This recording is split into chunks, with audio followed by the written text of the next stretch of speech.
And Queen B5 out of left field. Oh That's no, the Gawain the I rook on e8 know. is loose, Lawrence. Rookie one! This is gorgeous! Oh wow. Rookie So one, look at this position. This this is is a the, mess. look at this. Oh my God. This is, Queen takes piece, oh. Oh, Wait, what? what? Excuse Wait, me? what was knight h8? What? Were we getting? Oh, Oh, F7 was on pre. because he was just running queen f7 and queen g7 If mate. this works, this is the greatest Well, combination I've ever seen.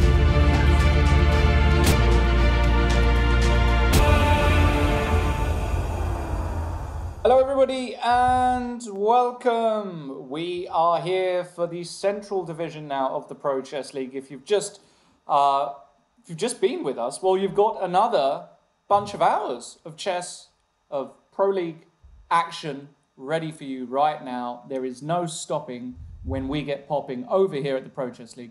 And I'm delighted to be joined once again by the one and only Jennifer Shahade. Hi, Jen.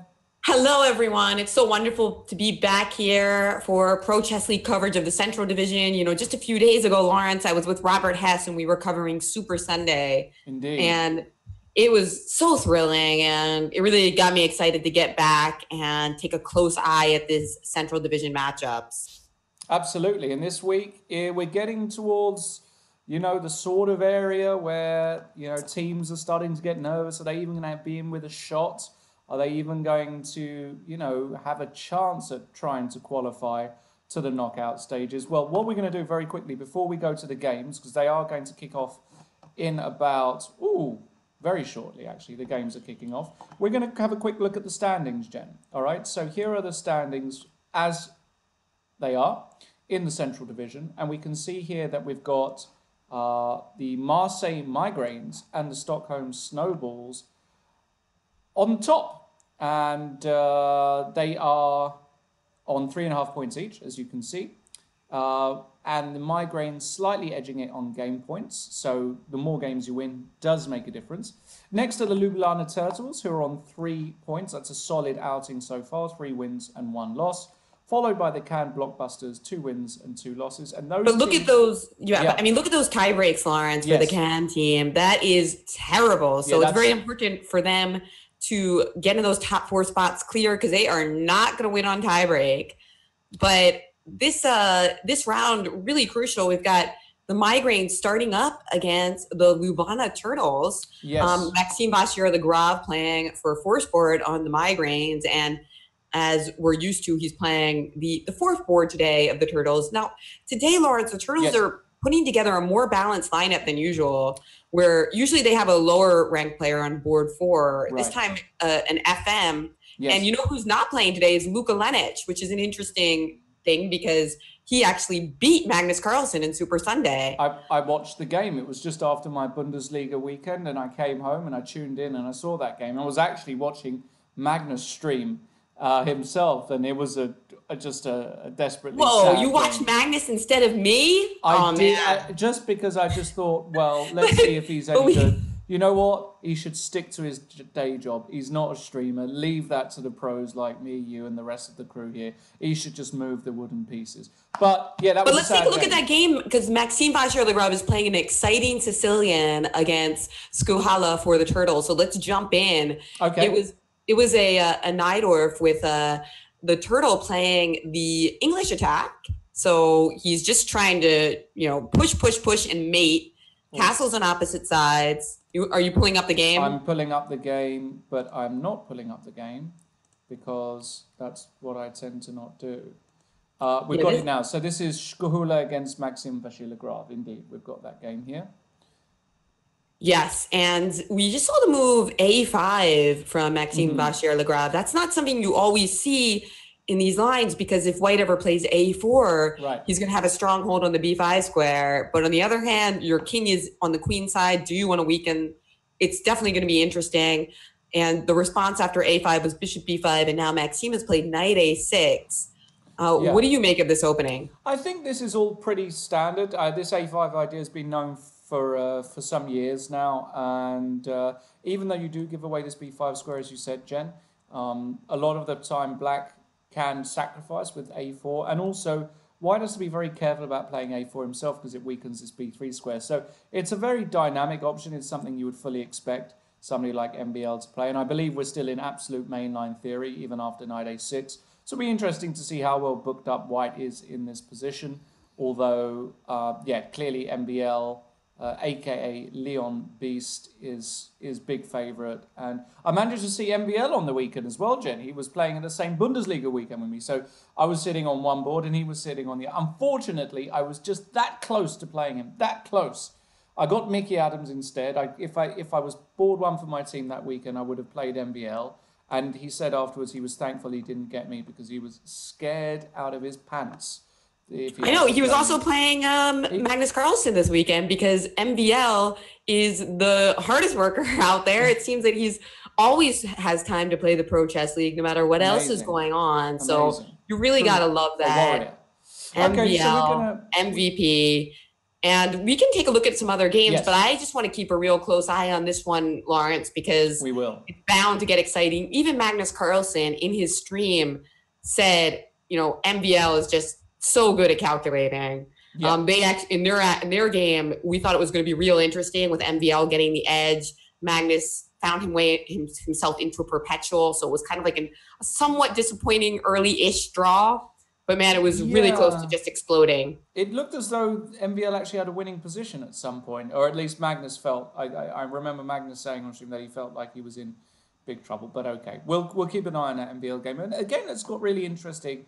Is actually another Grandmaster clash here already in round one between Yannick Gozoli, aka Nuki, against GM Splinter, aka Pavasovic, playing for the Ljubljana Turtles. And yeah, we have an opening which is an opening that I'm very familiar with. It's the Cosio, or at least a transposition into the Cosio with a knight to e7 in the Spanish.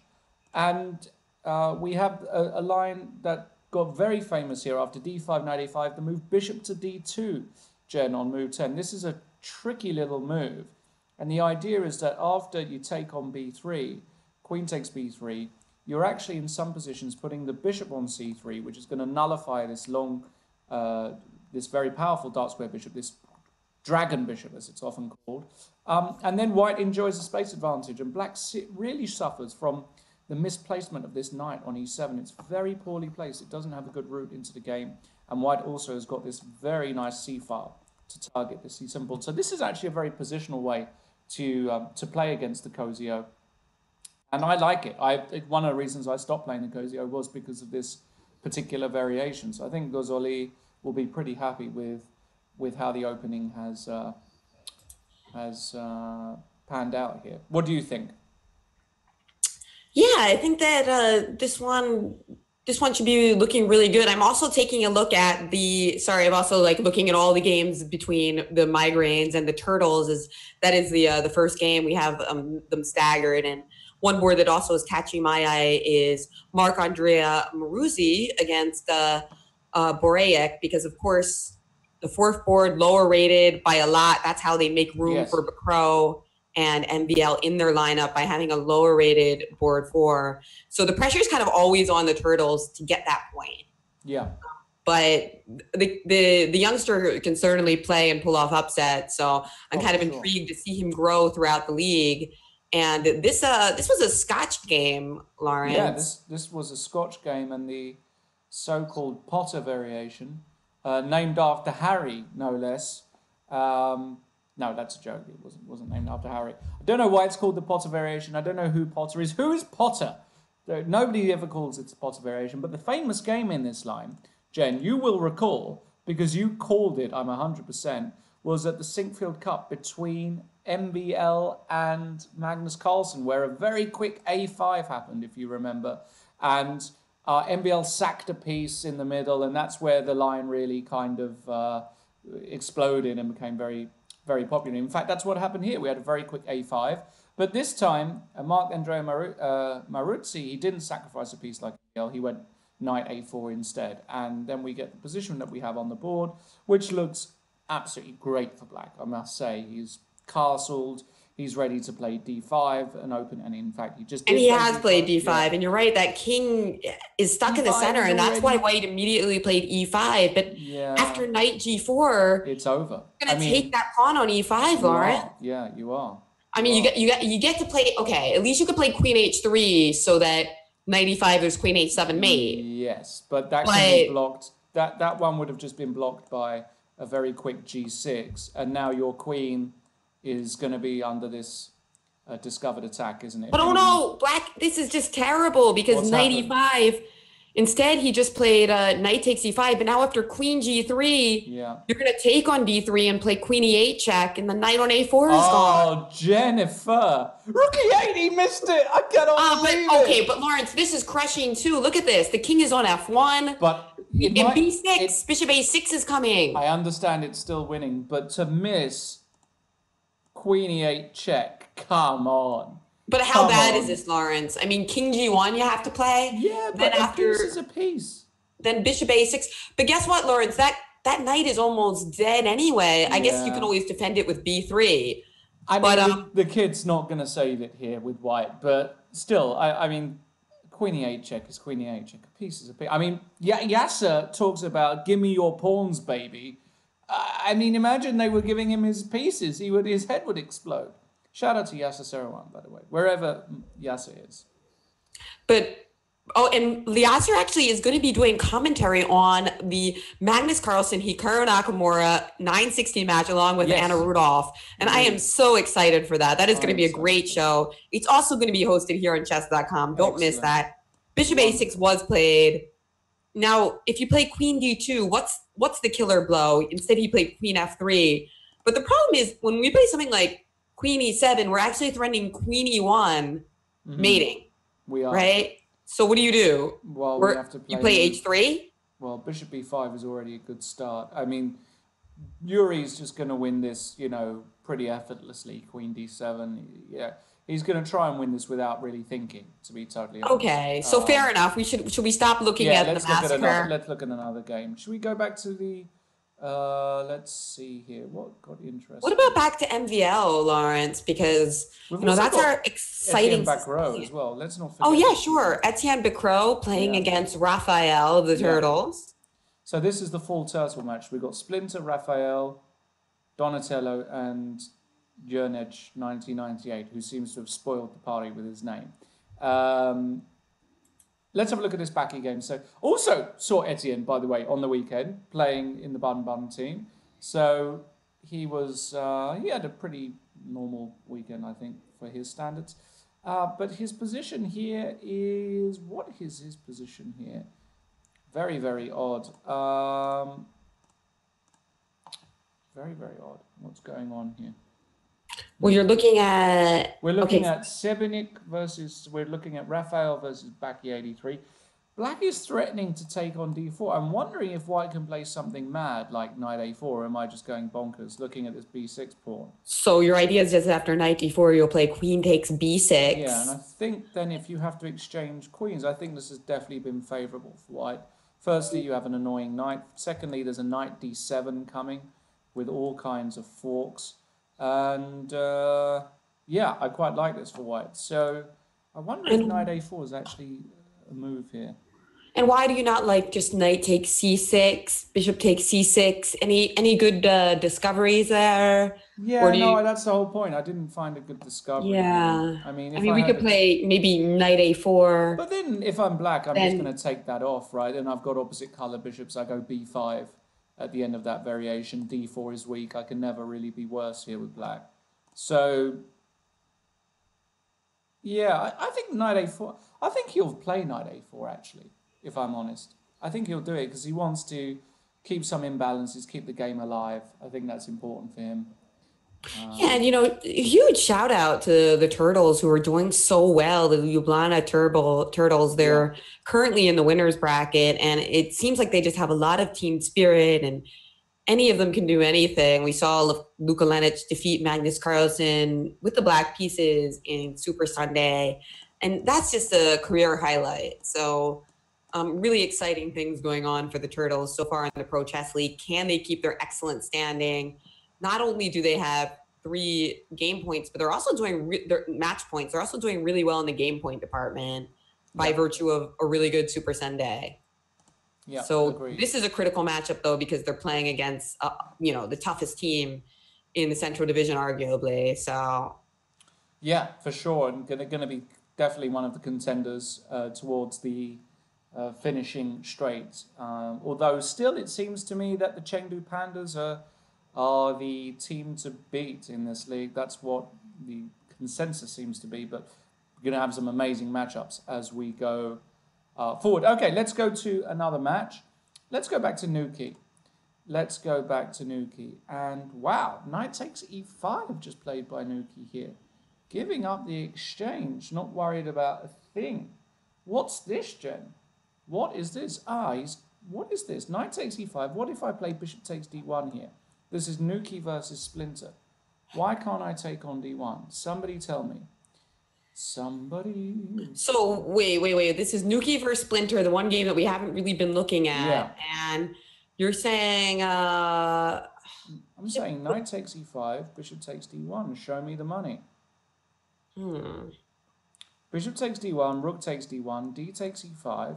Now we're looking at a knight move, but unfortunately our knight is pinned, so we can't go knight and what f6. if we just play rook takes d1, takes on e5? Do we have any tactics there? Well, that's what I'm looking at. Bishop not at the moment. I mean, we could play queen f3, but then you'll just play king g7. Yeah, and G7. Black has played bishop d1, and immediately white played knight to d7, with the idea that if queen d7, knight to f6 forking the king and the queen. Whoa. Meanwhile, we're winning back the exchange with this move, Lawrence. What a move. Stunner. Knight d7. That is a bit of a stun. You don't see that every day, I have to say. So the idea is that if bishop g4, just knight f8, and we've gained... Well, bishop g4, we can even play knight f6 check, Jen. Oh, you're right. Yeah, I was just trying to look... Oh, so we're just kind of screwed here, Lawrence, because if we play bishop h5, you've got knight f6 as well looks absolutely devastating. Yeah. Or we can even go queen h6 there, Jen. Yeah, or we could go, we have every move, Lawrence. Yeah, queen h6 looks devastating. But then maybe f6, and I'm surviving just. But I mean, or maybe you take on f8 first, and then if king f8, queen h6 check, and if queen takes f8, knight f6 check. That looks terrible too. I mean... Look, I don't think you can play bishop h5. No. Can you play... Okay, bishop c2 seems like a safe square. Yes. But even there... Maybe you would just keep harassing. The bishop is bereft of squares. That's the problem here, Lawrence. I'm not even sure we attack this bishop. I really like the idea of checkmating the black king here. Can we not go... can we not play a move like queen d4? I mean, we're so close. Not queen d4 or queen h6. I'm trying to work out. So but bishop c2 looks better. Okay, than so bishop h5. c2. Let's say we go queen h6. Again? Okay, so bishop c2, queen h6. Your idea being that we still can't take on d7 because the knight f6, and we're just threatening the really devastating f5 look. Or f6 is the only move here. Yeah, you have to play f6 or f5, exactly. Probably f5, and it looks as though you're actually surviving this. With black. Yeah, somehow. f5. Although, what if we just go into the queen trade and play like rook c1? You're pinned up real bad. That is true. So you want to take. No, we're gonna take. You're gonna take with the rook in the end. Yeah, we're gonna take with the rook. That's the problem. That's why maybe we have to play. Okay. Have they made any moves? Bishop c2 was played. So let's see now what Pavasevic has got.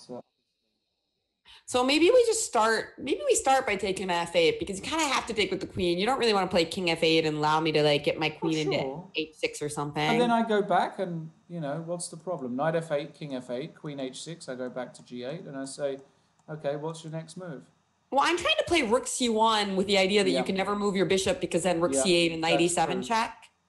That's what I'm thinking. And if you can't move your bishop, then eventually I'll just attack it and win the game. So you have to figure out a way. Like, I'll just play queen d2. Yeah. You can't move the bishop. You resign, right?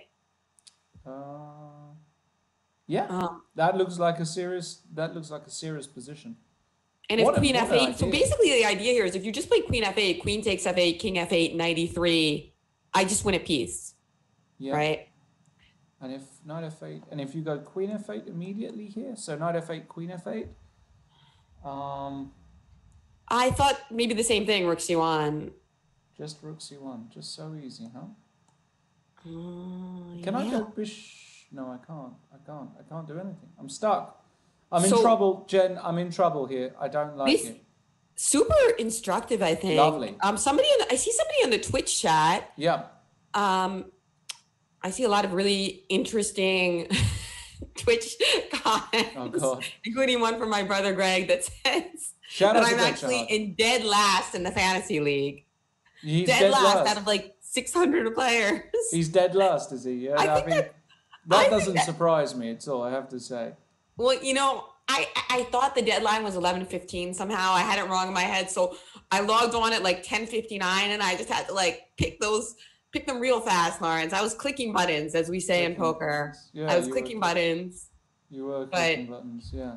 I mean, Greg, buddy, if you're listening, which I know you are, because we're on the same chat to go, stick to lifting logs and, you know, doing chin-ups and whatever it is else you do.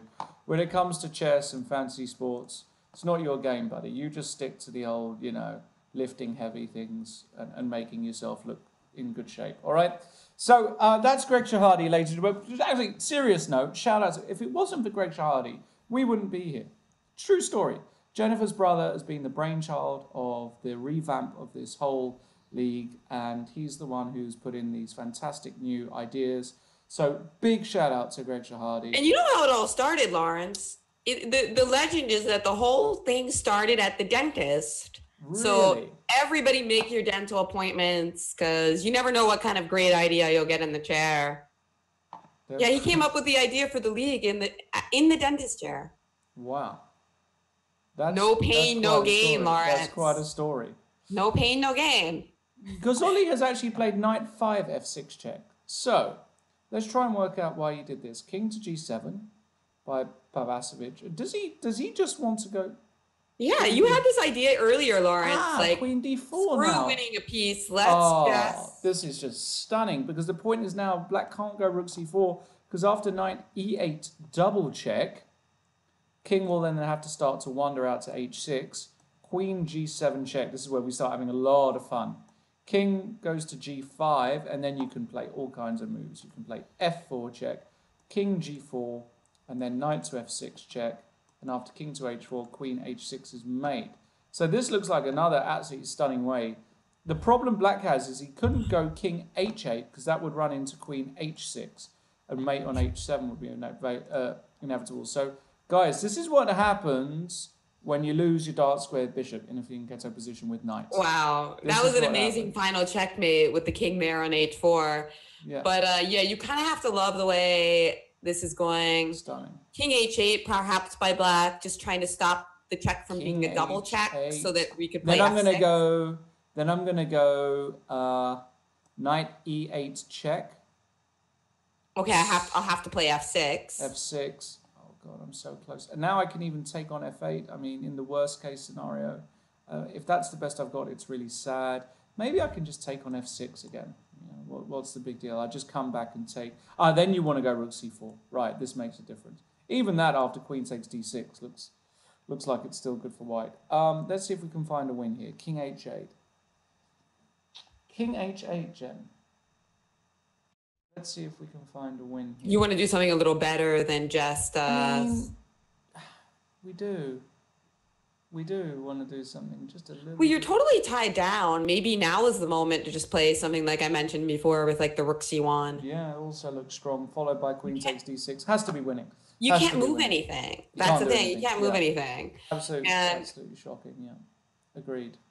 Where So should we go next? Should we take a look at Maxime's game again? Look at this. He's got a massive edge in the clock. Wow. 10 minutes to 1.5 minutes for the turtles. But how about the position? He somehow has a protected pass pawn on e3, but the knight on e4 is at least staving off immediate disaster. But rook d7 just played by white. Great move, rook d7. Again, same idea like in the last game. You can't take because of knight f6 check, winning the queen. Seems to be the theme at the moment. Although, you know, you never know, Lawrence. These lines can be so crazy. I mean, we've seen stranger things. If black just had a few more tempo, he could just play like bishop takes e4, allow you to take on g7. Yeah. But Maxime doesn't go for that. He just plays queen And to rook e5. d5, queen e7, and I'm sure he's going to go rook d7 again here. Of course. Is this his idea? He does it. And the point is queen takes a3. Looks good, but you do run into some kind of knight f6 check, king f8, and now maybe I can just move my queen to somewhere like c3.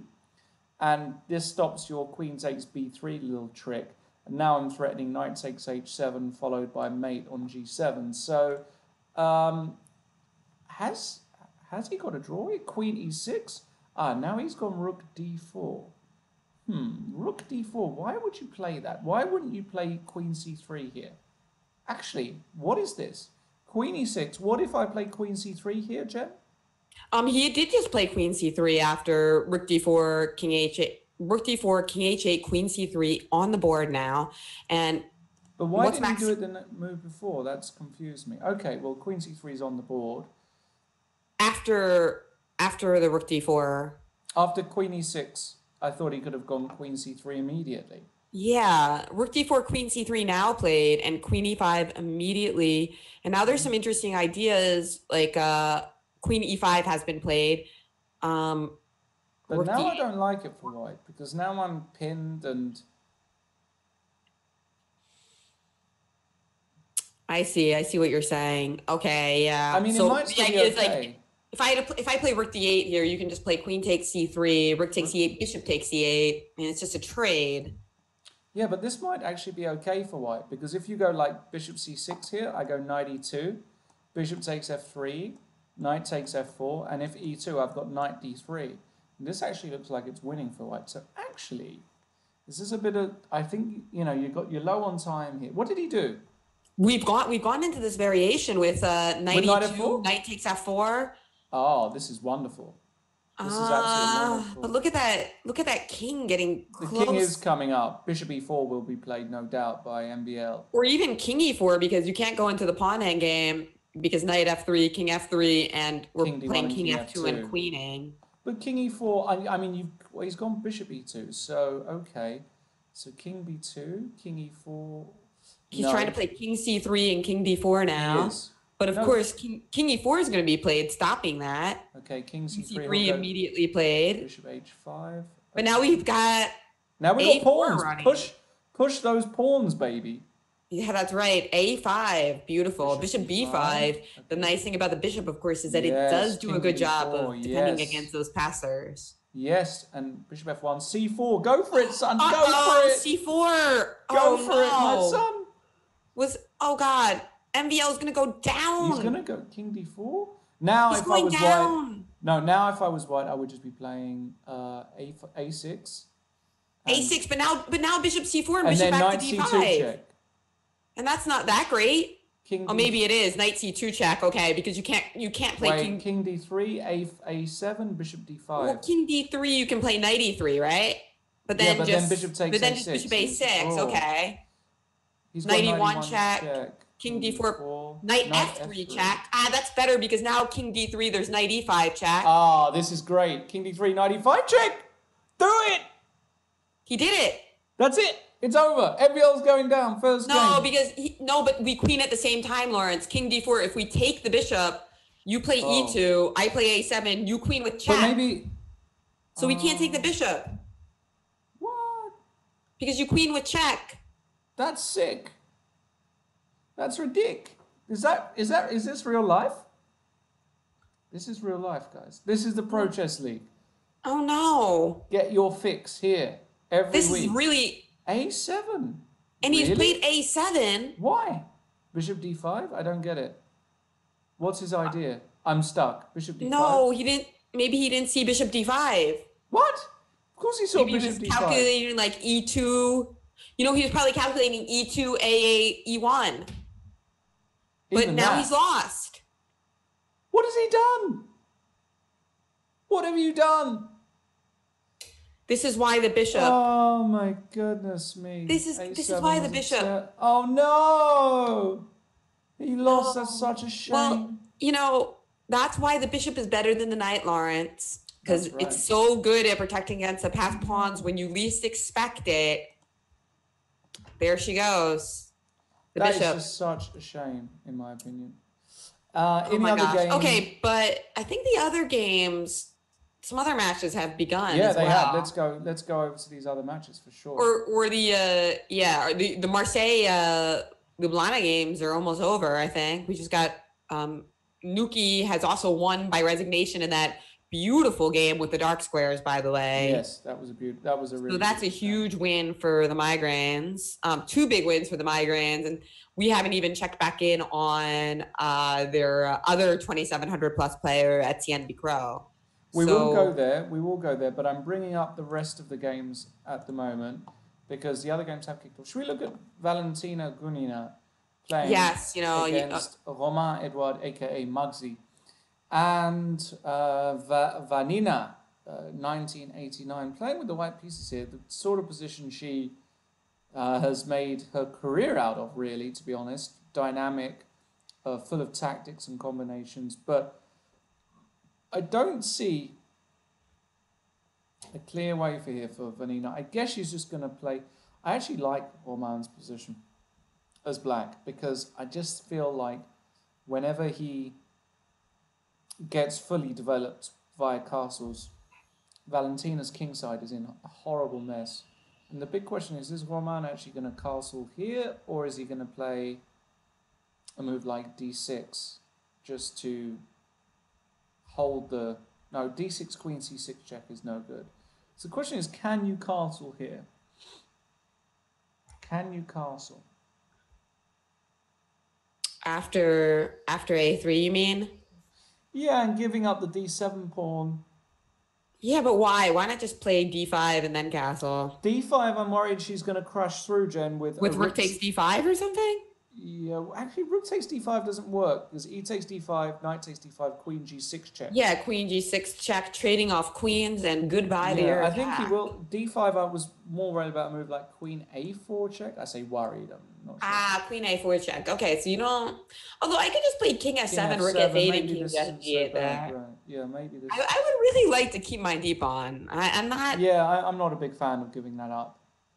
one way or the other because I'm not a fan too. that's where our edge here is, that we're even on did it. pawns. He did it. Yes, the F3 and F2 pawns are Queen g4 disastrous. immediately. And she's played queen G4 and now the move H5. Pushing her queen back. And where is she going to put it, Lawrence? Well, wherever she puts it, let's hope that Romain has a response here, because now the king is kind of stuck in the middle with you. Right, so the idea of queen H3 is that you can't just play rook takes B2 cavalierly, because then, we really might have the move knight takes D5, pawn takes D5, queen C8 check. Yeah. At least it's something that black would have to seriously consider. And then rook takes D4 or rook FE1 check. Yeah, it looks like white's getting the business there. Yeah. Looks very unclear. Okay, we'll keep an eye on that. Any other games that catch your eye, catch your fancy, Jen? Let's take a look at the game between Bacro and Spenik, because that's about to end and they both have a minute left on the clock. Okay. We got Svenik and Bacro. It's kind of hurting my eyes because somebody has 3 extra pawns. Yeah, White does, but he's got back rank problems. Those are like the worst 3 extra pawns to have, considering the fact that we, if we had one of our pawns on like H3 or G3, we'd be totally winning, right? Right. Just play bishop takes D5 and be up 3 pawns, but right now White's pieces are tied down because of the back rank mates. Right, exactly. Of course, White's never losing this because he can always give up that piece, go, H4, and we would have a position where Black would have rook and knight against rook with 3 pawns, and I guess they're just going to accept a draw here. So I've got a tip that we should look at the Thorhildsen game. The Thorhildsen game? That game was a draw. Cool. The Estegar Thorhildsen game. Okay, you're going to have to Okay, Yeah, I'll find that for you in a second. But also, I just noticed that Loke Van Wheelie has begun his game Yes, as for has the Gawain Jones, Mosquitoes, so by the that's way. very exciting. As has Gawain Jones, by the Yeah, way. two big stars playing today who didn't play in the first couple matches due No, to but the. Luke did. Luke played in the second week, I Oh, I recall. thought it was the third week actually, because oh maybe, but okay. I think, yeah. This is not his debut, but they missed a couple because of Vikanze. Right.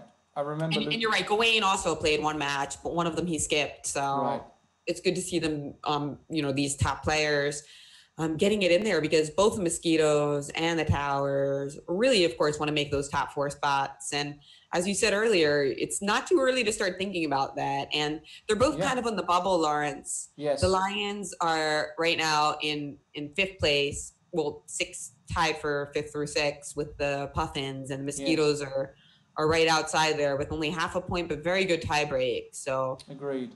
They could pop back in. They certainly could. And I just wanted to say congratulations to you, Jen. Firstly, I forgot to send you my hearty, my warm thoughts over the Super Bowl. Oh yeah, I did see you on the news on top of the cars and climbing the lampposts. Your red hair gave it away, but good try. Anyway, the mask didn't help at all. Well, thank you for recognizing my important contribution to the victory. Yeah. How is Philadelphia? Has it been cleaned up, or is it still is the operative that you had to bring in the military to Let's just say things out? morale is high. Morale is high. Was that the first time you guys have won the Super Bowl in how long? Before I was born. Before you were born. Well, 1995 wasn't that long ago. Okay, so congratulations to all you Philly fans in the chat, because I know we're going to have a lot of Eagles fans. Now, believe it or not, guys, I actually stayed up to watch the Super Bowl because I'm sick in the head. And it's the only NFL game I ever watched. But I do appreciate the NFL. Of all the American sports, can't stand baseball. I know A-Rod was in the crowd with Jennifer Lopez. Don't care. Don't care about A-Rod. Overpaid. Don't care about baseball. Like hockey very much. And I really appreciate the NFL. And to see Brady fumble, made me happy, actually. Made me happy. Not because I've got anything against Brady, but when the greatest of all time, makes such a faux pas, it gives us all hope. Right, Jen? Yeah, it does. It kind of reminded me of some of the pictures of Brady, looking sad, really reminded me of that famous photo from Magnus Carlsen and the Candidates. Right, yeah. Remember where he was like sitting on the stairwell, so dejected because he thought he was going to lose. Right. And not get a chance to play for the World Championship. And then he ended up qualifying anyway. Then Kaisa intervened and allowed Ivanchuk, who had lost 5 games on time previously that tournament, to take out Vladimir Kramnik, the leader. Only you couldn't have written that. I was there commentating, and it was amazing. Anyway, let's get back to the games. Let's get back to the chess. I'm sure we'll have a few complaints. That was actually only the second Eagles victory of the day, though. Their first in Super Bowl history, but the second of the day, because of course the Armenian Eagles won Super Sunday. So there we go. If you think that coincidences exist, you're wrong. It was presaged. Yep. It was meant to be. Yeah. But what do we have got going on in that game that I was trying to direct you to with the Puffins? Oh yes. Again, I've got a few games here. Is there take me where you want to go. Take me where. Don't go there, Jen. Do not go there. It's still early where you guys are. Robertson Admiral isn't that interesting. That's just kicked off. I'm looking at the game smooth as. I've got the Eric Blomqvist game, the Muggsy game. So I'm not exactly sure. If you can get me the avatar, then I will go there. In the meantime, what we're going to do is we're going to go and check out my boy Gawain Jones. Gawain playing black here against Jassel Lopez. And Gawain has got looks like it's just about okay for Gawain, although I'm a bit concerned about this pin. But it seems as though c4 could be met by bishop takes f3 simply, and black does not lose a piece. Queen takes f3, you can move the queen to a5. typical Gawain position, which I just expect him to win because he's just the better player, unless Jassel has got a really good move in this particular position. So we'll come back to that one. And I think that game that I was trying to direct you to actually already ended. It was a really nice queen sacrifice for the Puffins. We've missed that. Okay. Yeah, but nice work by the Puffins. Very good. So the Puffins are beating the Snowballs 2-1. More hope for the Puffins, who a couple of weeks ago they really had just a near miss, losing out 8.5, 7.5. They squeezed out a win in the first week, and I know. Oh, sorry, they drew the first week, didn't they? The Puffins, they drew the first week. Let's actually quickly go back to the standings tab here, so that I'm not making a complete fool of myself. Here we go. Here are the standings. The Puffins indeed do have 1 win, 1 draw, and 1 loss. So they are going to be gunning to get into the qualification area. That is the green area on your screen, and of course playing today against the co-leaders in the Stockholm Snowballs is going to be a task, but the Puffins have got the kind of team, the rapport and the fraternity within the team that's going to be able to maybe push them through to the qualification stages, I should say. And in this game, the Gawain-Jones game, really nothing too much to see. Gawain is a bit better because his knight is better than the bishop, but we do need to go to a more exciting game, Genium. So where are we going to go, Jen? Where is the action? Where is the blood? Should we go back to the Mugsy game? Because we've got a really interesting imbalance here, Jen. We've got a game, I promise you, a queen versus 2 rooks and a bishop. What's that all about? Right, I love that. Which game is that? That is the game between Gunina and Edouard. That's Vanina. Oh, right. Yes, Gunina and Edouard. Yeah. But gosh, those rooks and the bishop, the queen needs, in order for the queen to have some compensation, we need to have some counterplay against the king. And unfortunately, to do that, we also need a pawn to participate in the action. So we really have to get the moves F4, F5 in, like ASAP, meaning that we really need to be able to play F3 to F5. But unfortunately, we have to do it 1 move at a time. So start with F4. F4, but I mean, it feels too slow, Jen. It feels like Rook D8, for example, here, just kicking this queen away. You can go Queen F3 or something, but now I'm no longer pinned with this rook, so now I'll go Rook F6, and I'm actually going to just take this pawn on F4. I'm going to go Bishop D6, Rook takes F4, and win the game.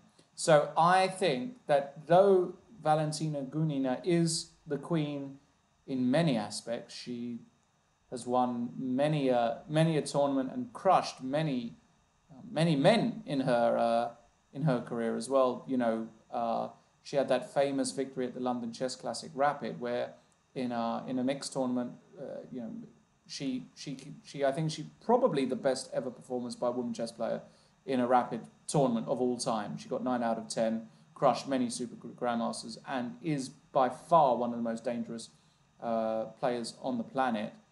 She's only rated 2505, it seems, but she, in terms of Rapid, is much stronger than that.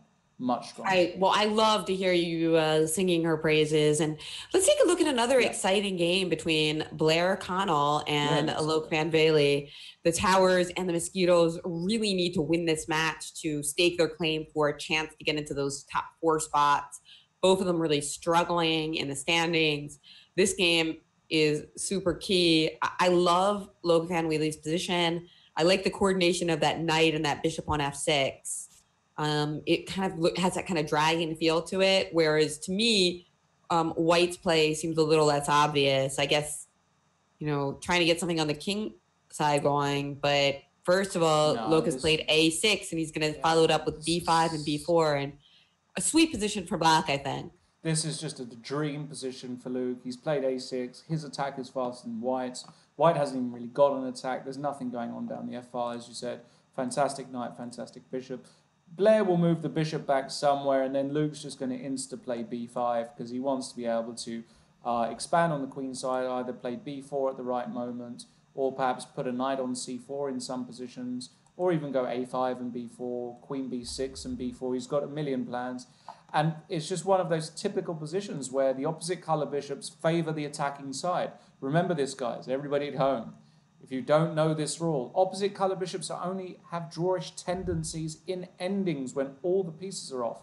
In middle games, it's the side which is attacking who is the one that favors, it benefits if you've got the opposite color bishops. So in this position, this bishop is very passive, is not attacking this king, whereas this bishop is raking down towards the white king. So black has got a big, big advantage here, in my opinion. Yes, and just from a practical point of view, a huge edge. And I agree with you, Lawrence. Write that down 10 times on your blackboard. Bishops of opposite color accentuate the attack in the middle game. Indeed. So super important. I love the way that you emphasize that. That's what we're looking for here. Not only to be entertained from these top players and root for our team, but also maybe we can learn something a little along the way. A big game in the Towers versus the Mosquitoes is our board 2 battle between Thomas Rendell and Wouter Spolman, who, by the way, was another one of the heroes of Super Sunday, as Spolman was able to defeat world champion Magnus Carlsen, just like Luka Lenic. He did it with the black pieces, and he did it in style. Again, a real career achievement to beat Magnus while streaming Magnus, and apparently eating spaghetti. Was he? Okay, fair enough. Well, look, beating Magnus in any competition is an achievement. And Walter, he's kind of been an odd one because he got very good very young. I remember I played him about 10 years ago in the European Championships in Liverpool.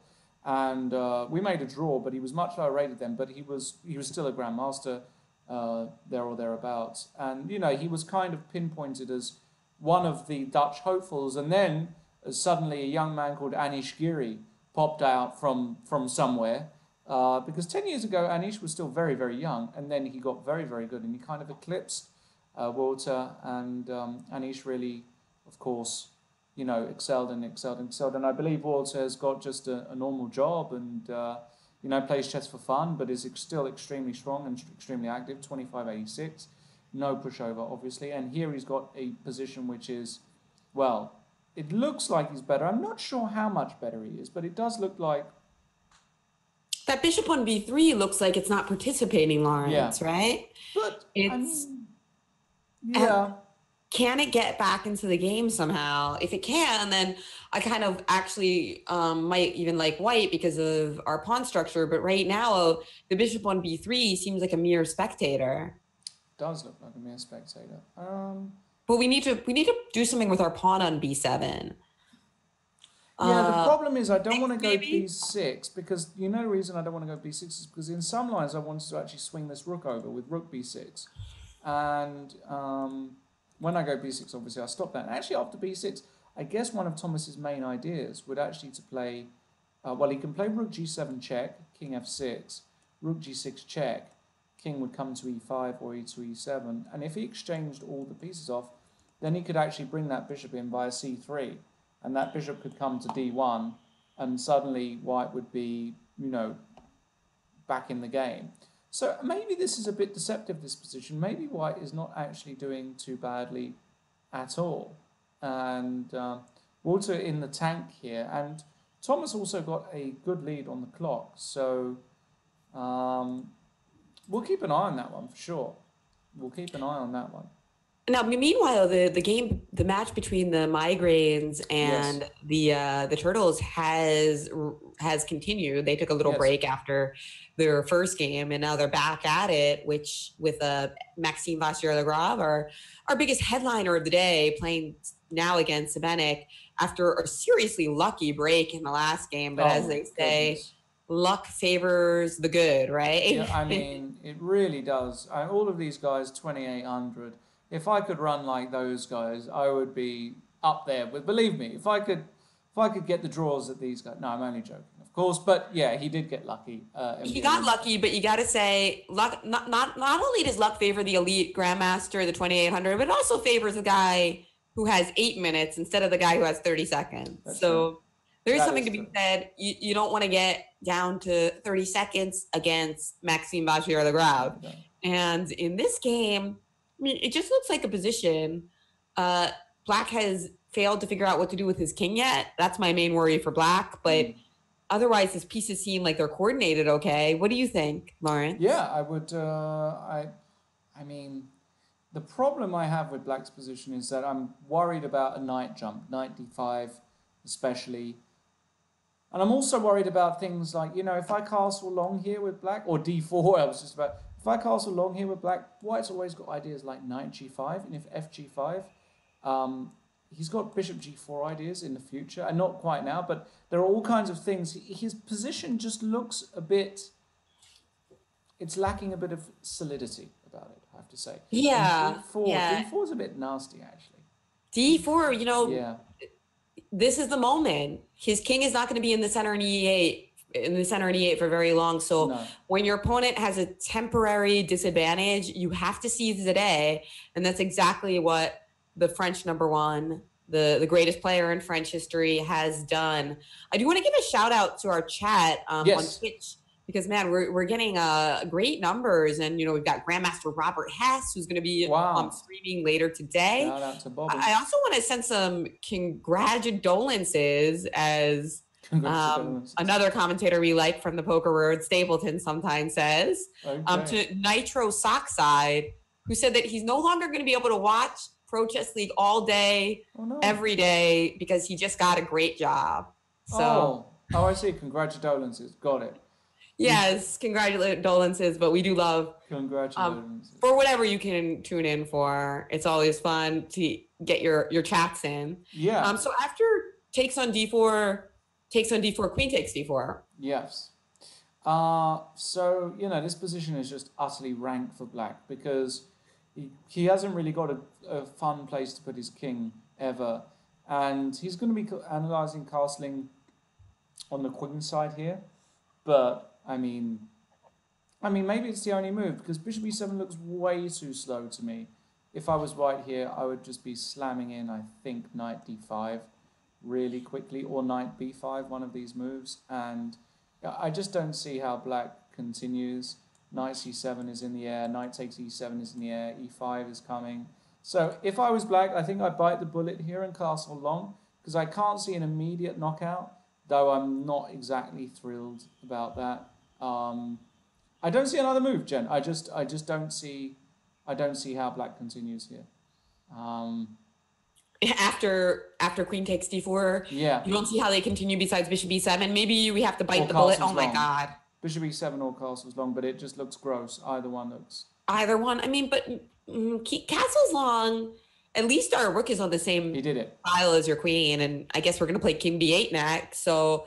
It could be worse. Let's put it that way. It could be worse, but it still looks utterly rank. I'm just trying to find. You want to play? What do you want to play as white? Rook c1. Okay, obviously I'm going to play king b8. Yeah, rook c1's a bit too ABC for my liking. I like that phrase. We usually use the words ABC and to refer to a poker player who knows the basics but doesn't really go beyond that. Yes. And I like how you use it in chess. Because, of course, then he plays rook c1 because he's an ABC player. MVL. Don't get fooled, guys, by his rating. He's just a fish like the rest of us. And then he plays bishop c4. Now that's the move you had to see. That's the next level of move, because what he's actually done is he's exploited the pin here on this roof. That one move that the bishop is not out, he's exploited it. And now Black's got a bit of an unpleasant decision. I guess he's going to play queen e8 or e7 or something that doesn't look. So you're saying that if we play queen e5, the problem is our pawn on e5 is going to be desperately weak. In fact, you'll just pick it up immediately. You'll just play queen e5, queen takes e5, pawn takes e5, knight d5, and I don't even think we can defend the pawn. No, we can't. Or knight b5. I don't even. Yeah, knight d5 probably is best. I mean, you can play rook e8, but it looks really fishy. I think we're going to pile up on the pawn somehow, and maybe we could have played a better move than knight d5. Maybe. Anyway, it's the pawn on e5 looks too weak there, and we have the open. You're also opening the f file for my rook on f1, so it just looks like a really bad idea. Yeah, it definitely doesn't look. Also, after queen e5, maybe just maybe we could play a sneaky move like queen d2, with the idea that we're still pinned on the d file, and now we protect our bishop on b2, so we'd be ready for a jump. But this is gonna be interesting to see Šibenik decides to play here. Will be interesting. And he did play queen to e5, but you know what? Yeah. I really like White's position after queen e5, pawn e5. I would have preferred keeping queens on the board because I don't know. I just have a bad feeling here. I think even MBL, things like bishop d5. I think MBL will play positional. We were looking at knight d5, but yeah, bishop d5 looks great, and I just really like Black's edge here, White's edge here. Yeah, he's Black's definitely pieces, better. like the knight on d6 and the bishop on f8, they don't look good together. Yeah, no, I like bishop d5 because then we secure a square on d5 for our knight. So if bishop d5, you can't really go bishop e7 because we take a knight d5, then we hit the bishop with tempo, and rook c7 check is coming, so that looks gross. So yeah, I expect bishop d5 by MBL, but then again, what do I know? That's why he's MBL, and that's why I'm not MBL. So we have a big upset alert. Gawain Jones has lost his game. Who? Gawain Jones has lost. Gawain? He lost? Yes, if you open up the position, you'll see that it just finished, so the position should still be open up on your oh no, I think I've closed it. I've closed it, but that's the game that he was playing with Black, was it? Yeah. Oh my goodness.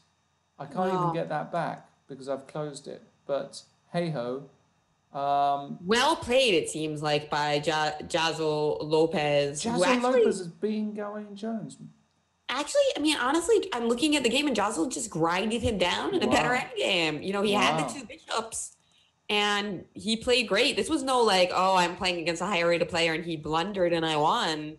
He grinded him out in the endgame. So huge congratulations to Jazzle Lopez from the Mosquitoes on scoring a fabulous upset against Gawain Jones and doing it in a positional style.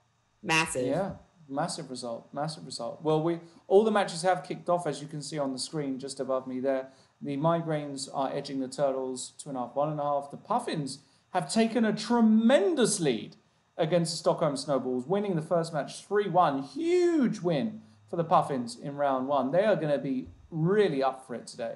I have a good feeling about the Puffins' chances today. The Blockbusters beating the Lions 2-1 with a game to go. And the Towers, as you just said, the Mosquitoes beating the Towers thanks to that Jazzle Lopez huge upset against Gawain Jones thus far. So let's jump to another game, Jen. And well, I want to see how Loke Van Wheelie gets it done against Blair O'Connell because I still love his position.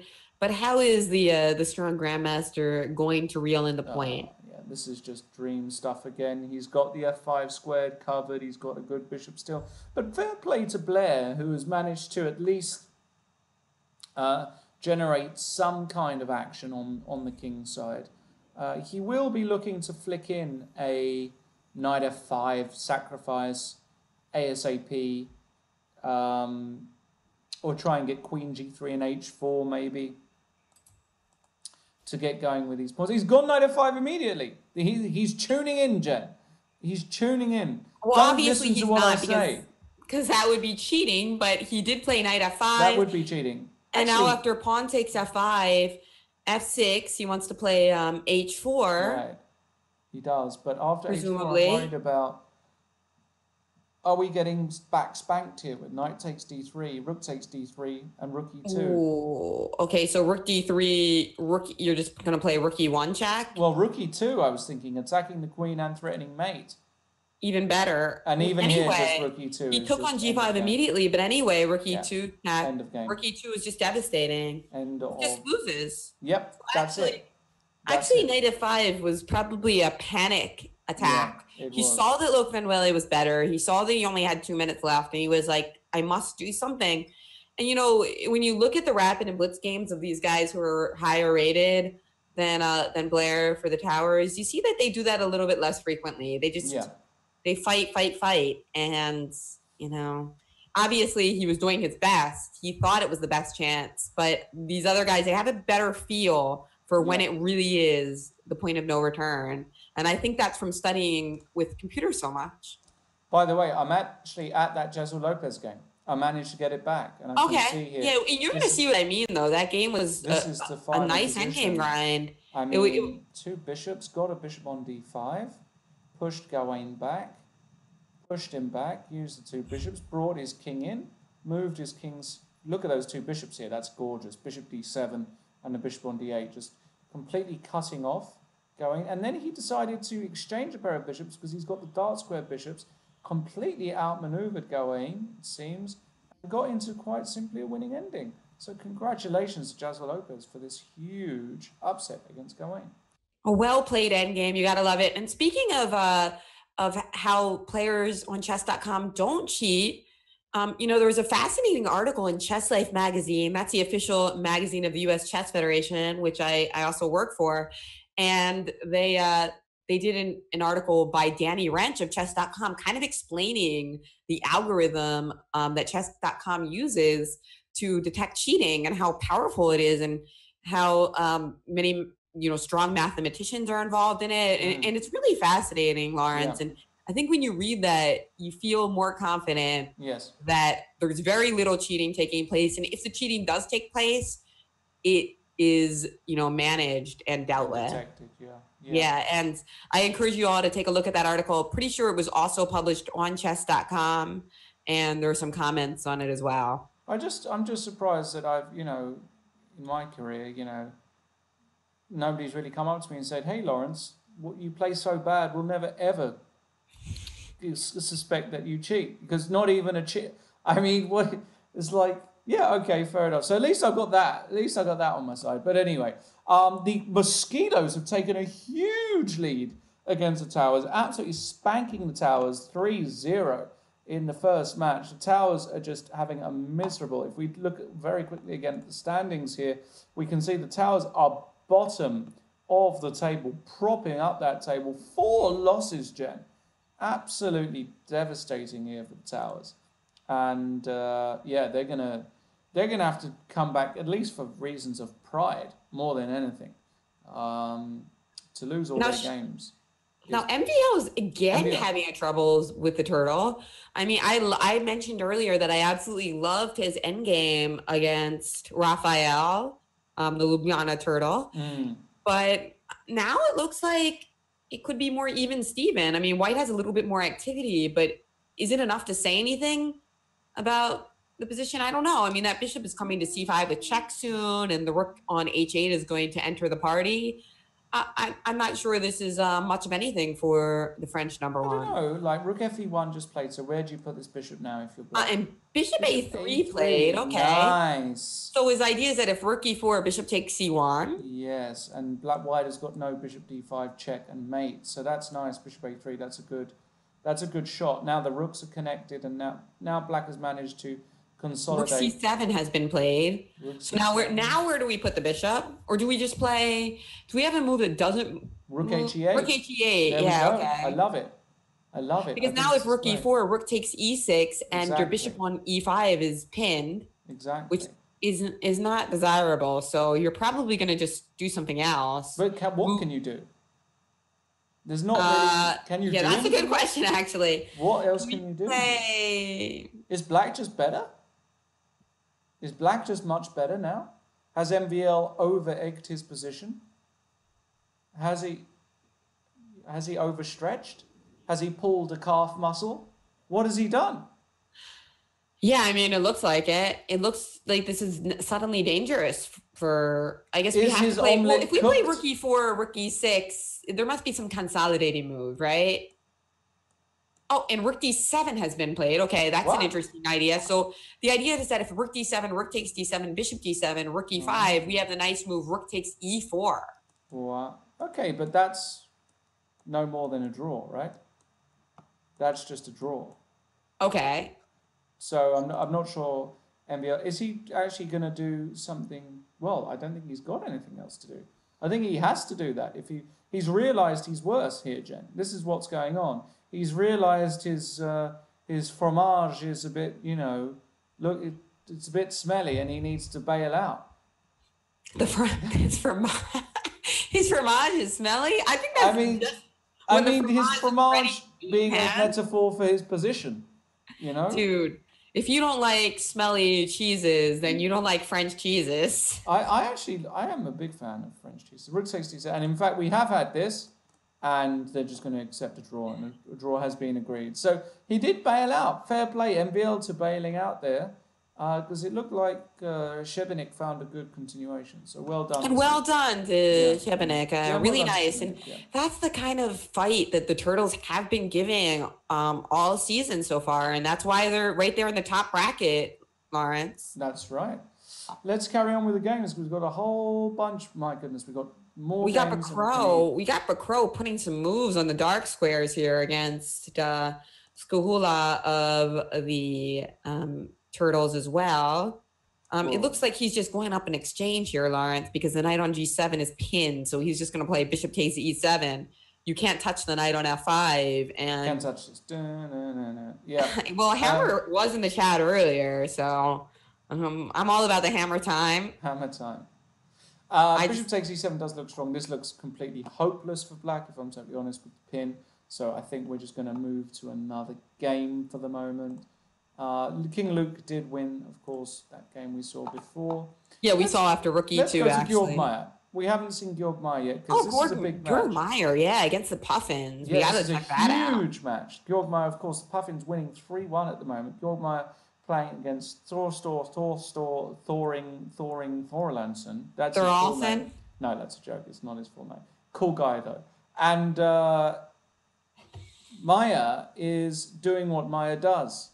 He, as I said, if anybody can give me any evidence that Georg Meyer's delivered checkmate, if you can send me one game, tweet at me. Because I've never seen Georg Meyer checkmate anybody. I've seen him grind people down and then resigned in lost endings. Never seen him checkmate anybody. He's had this precise position on his database as well before. That's how sick Georg Meyer is. And he's just going to win this game because that's what Georg Meyer does. He wins these positions for a living.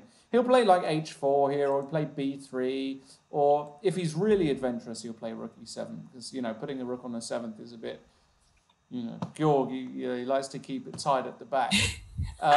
So you're saying that this is a good guy to study if we're trying to get better with our subtlety. Oh my goodness. If you study the games of Georg Meyer and you're a hacker like me, you'd put 100 points on your rating, because he's just a world-class grinder. World-class. So the question is he going to go h4, is he going to go b3, or is he going to go rook e7?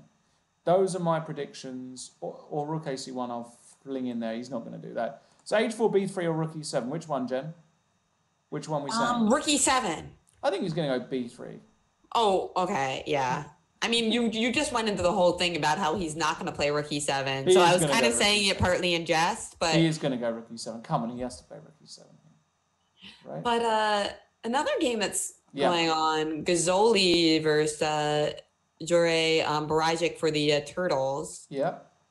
This one kind of interests me. It's an interesting endgame where it looks visually like that. I like Black's game. Can we just keep our rook there? Yes. And allow you to take it with check so that we would take with the pawn and play bishop g2? Yeah, but he didn't do it. He didn't do it. I was thinking that could be a lot of fun. I think he wants to go e3. Yeah, this is the idea. I like this even more.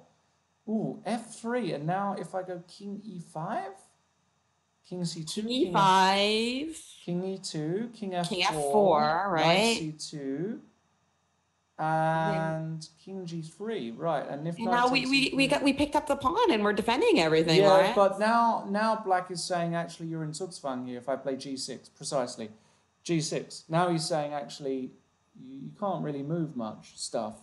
So you're just gonna go back and forth from f4 to g3, but I don't. Okay, but Black.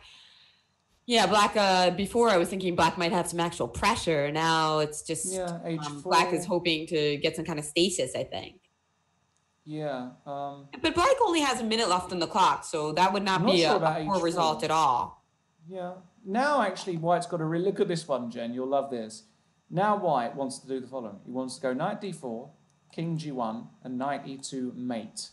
How about that for a little checkmate idea? Knight d4, king g1, and knight e2 mate. I think you'd enjoy that. So king comes. Well, that's a lovely variation, Lawrence. But we've got fantasy chess, but we also got to look at these fantasy checkmates, right?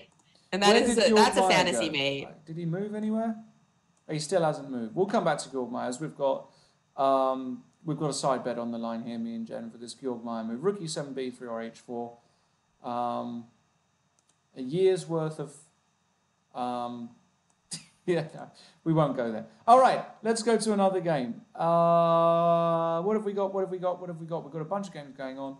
Any GM versus GM battles not in... Oh, we do. We have Eldor 16 against Eric Blomqvist. We've got Hjartansson. We've got a Scandinavian battle here in Hjartansson against Blomqvist. Iceland versus Sweden. Iceland's never belonged to Sweden, as far as not the most exciting position, really, but who's better and why? Is it going to? I mean, it's likely to be a draw. White's rook wants to come invade into the position and try to pick up a6. I am a little concerned about White's lack of luft in this position, Lawrence, and his king position is really bad. Yeah. So I think somehow this position will balance itself out, though. Yeah, but I agree. I think black is better because he's got a better bishop on paper, because these pawns on e5 and f4 are static weaknesses.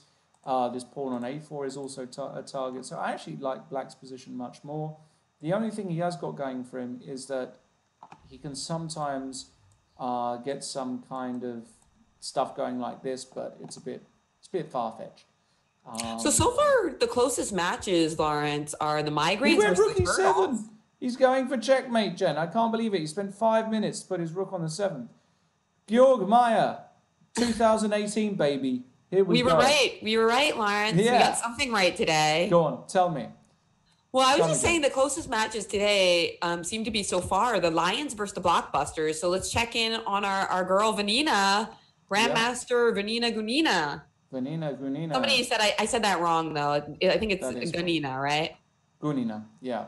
I believe the... Gunina, yes. Yeah, I believe the accent's on the U. But the first time I said it right. Where is she? I can't see her. Valentina is black in this position. And so, yeah, it's still just a position. But it's such a critical match. Where is she? Bauer, because... I cannot find her for the life of me. Her name is... On Chess.com, she's Vanina 89, I believe. Okay. If you're following her, she's Vanina 1989 on Chess.com. She's playing against Crazy Boy, right? She playing against Crazy Boy? Christian Bauer? Yeah, Christian Bauer. Okay. Yeah. Crazy Boy 26, exactly. Crazy Boy 26. It's a crazy boy. And Christian Bauer, by the way, one of the most creative players out there. A guy who, whenever I see him analysed, I think, why isn't this guy 2750? Because he's just so creative and resourceful, and always felt like he could really go a lot higher. But okay, still rated 2634, 2650 in that region. This position here is just a bit better for white. Two bishops, isolated d pawn, static weakness. White has got many ways to continue here. Rook c1, he's just going to play. He's just going to say, you know what, Valentina, you love attacking positions. You love having the initiative. If you don't have that, you're going to struggle. And I would agree with him. I think that's an excellent strategic approach against Valia.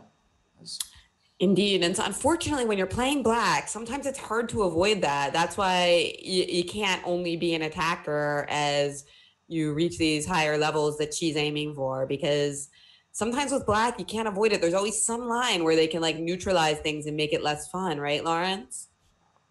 There are, and I hate those people. I think they should be punished. How dare you take the excitement out of my chess? Indeed, but meanwhile, it looks like Bacro is just about to finish the job against. In fact, yes, he did. Bacro won against Skuhala of the Turtles, so that's going to give the Migraines a small edge. There's one game still going on though, and that's against the Juri Borajic against Gozali on. And White seems to be up 2 pawns in that game, so I think White's going to win that game. So White will win for the Turtles. Wow. And guess what? We've got a 4-4 match in the Turtles and the Migraines. If White wins, but is it so easy, Jen? Is it? I don't know. I just looked and I saw that we have 2 pawns, but maybe it's not so easy. Because Bishop, like Knight D6, aren't you in? Can we take on B2 here? Exactly. Yeah, but King B4. This is a brilliant move. King B4. That's an absolutely brilliant move. Knight takes c4, king takes c3 would have been a draw. But king b4 is an excellent move, just shoulder barging this king out the way. And now you're threatening just to take on c4. Right, because you can't go into the pawn endgame because that's totally lost. Exactly. King is in front of the pawn. Well played, Yuri Borishek. Little story about Yuri Borishek. I played him in the World or European under 12s many years ago. He won a piece off me. And I said, Yuri, I don't care, buddy. You can have it. We play on in this game. And I made a draw. And that was one of the best results of my life at that stage. I think he then proceeded to crush me in the next game. But we'll forget about that. Yuri Borishek, very, very strong grandmaster. Very nice guy as well. What else have we got going?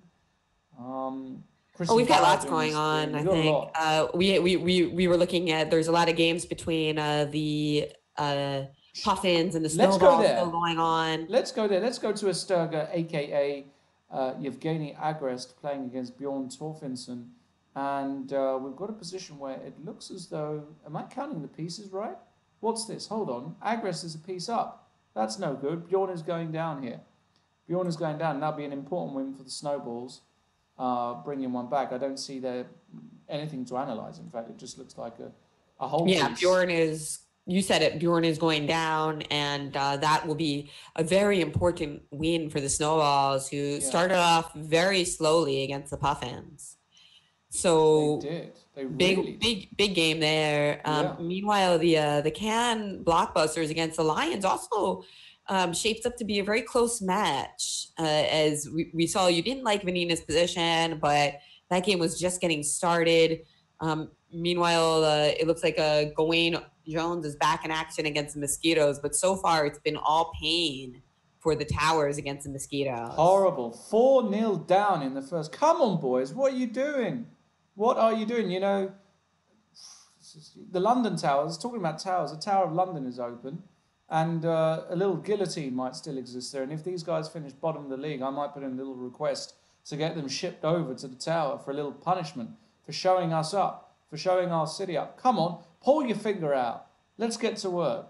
You got to look to Philly for a shining example of city love and sportsmanship. But let's take a look at Roman Edwards' game against Flavio Perez. That's in that crucial Lions Blockbusters matchup that really intrigued me. Interesting. This is a really interesting strategic battle where White has this commanding center, but if you count up all the little guys, Lawrence, you'll see that Black has an extra pawn. So does White have sufficient compensation here? Visually, it certainly looks like it. That center is so powerful, but we need to do something with it. I think he's trying to get his knight into this beautiful e5 square. Is it enough? It feels like typical Slav compensation. So I will go with, it looks like it, but it probably isn't. I like Queen G6. Flavio's idea is that if Queen F3 here, I think he wants to play F5 and secure the square on D5 and just completely nullify that white attack. So I think you're going to have to go all in here with F5. Well, the other thing that Queen F3 might allow is C5 potentially. Yeah, but C5. I mean, C5. You have you sometimes have just D5 or thinking? Or F5 there. I mean, I would just be going F5 out of principle here. Let's just. And that's exactly what Edouard did. He played F5. So he did go F5 himself, exactly, precisely to stop this. And so now after takes F5, what are you taking with? Well, at E5, I guess I'm going to take with the pawn to keep the pieces on, basically. Not keep the piece, but keep the pieces on. Big difference. E5, I'll go E5. Keep the pieces on, baby. You know, you cannot be exchanging pieces. He'll go E5. I say that. What do I know? He'll probably go knight F5. And he took with the knight. Maybe he was worried about some kind of tempo on that loose knight on E3. And then we saw knight F5, rook F5. But, you know, Lawrence, if the pieces are eliminated from the board, you can't help but think that the compensation tends to go down as you have less pieces to use your space advantage with. White's now angling to try to triple majors on the F file to keep Black from coordinating, but it's Black's move now So black could play rook e8, and that gives him the option of playing rook e7 to defend the f pawn. And I'm starting to like black. Yeah, I would say that Flavio definitely has got the upper hand here. He just needs to quell a bit of this white initiative, but it should be doable. A move like Queen e6, for example, comes to mind. Gosh, I love the name Flavio. Isn't that a wonderful name? Well, you know what, Jen? If you manage to, procreate once more, you've got the option there, Flavio. Flavio and Flavi and Fabi at home, right? Fabian and Flavio. Flav- Fabi and Flavi. I love Flavi it. and Flavi. I There think, we go. yeah. There we I think I go. would be a kind of annoying mom then, right? Flavi, it would take them some years to know which one of them was getting told off, but that's all right.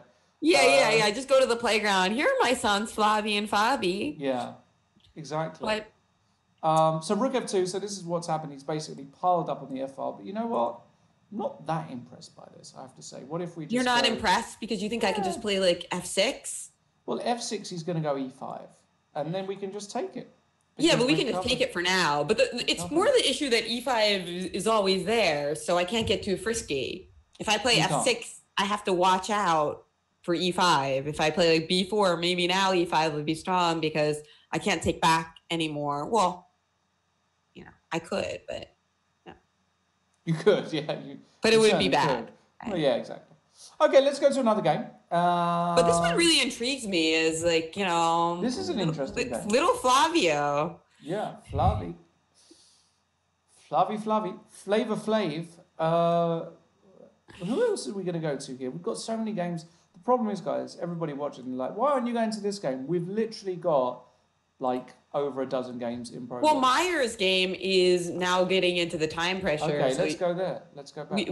Meyer's got 1 minute to 3 minutes for Thurlson, and there's that pass deep on, which looks very menacing. Rook b1 was just played. He wants to start snacking on pawns, but meanwhile, George Meyer can start just running away with it with a5. Nah, he's too Who's slow. better here? Black's fine here. This pawn on b3 is dropping. You're just going to go bishop takes b3 or rook takes b3. Probably rook... Oh, no, rook takes b3, rook takes f7. Oh, no, rook b2 rook check. b2 check, yeah. We're okay. But you should, rook b3... You're right. If only the king were in g7 and you could play rook f7 for check, that whole line would work. Just rook b2 check is good enough here. Rook b2 check, because you can't go king f3 because of the very unfortunate bishop d5 check. King g4. Ooh, you're running very close. Bishop e6 check. And here we have a snowball and even worse time pressure. Eric Blomqvist is playing against Yartsen, and he's only got 20 seconds left. Yeah, but there's no mate in sight. It seems like he's escaping because rook h8, king g6, rook g8, that's just a draw by perpet, right? No, because I can go... yes. Because you can go rook g7 check, but even there I have king h6, right? Yeah, but you can always go back. So it is a draw. So it looks like they're going to just draw by perpetual, which is good news for, I guess... Well, both players in a way, but Eric is not going to lose on time. Yes. Okay, that's going to be a draw.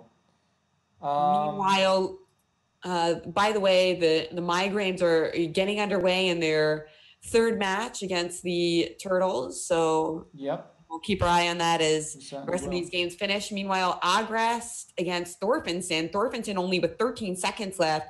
Agrest is about to win, it seems. He's got an extra piece, so... We don't have to go to that one, but it's going to be a much-needed win for the Snowballs in that game. Absolutely. So where should we go, Jen? Is there any game that is really... I still want to look at Chess Flav because that's a real big potential. I mean, that's getting fascinating. Look what happened. The F pawn has disappeared, but the B pawn is now marching up the board. What's going on, Lawrence? I prefer black. My instinct tells me white is busted here. Simply because this b pawn is ready to go. You'll have to distract this rook from f2 over the defenses, and once the rooks start coming off here, you know, I think Muggsy is getting mugged off here. I think he's getting mugged. Broad daylight. Just looks winning for black.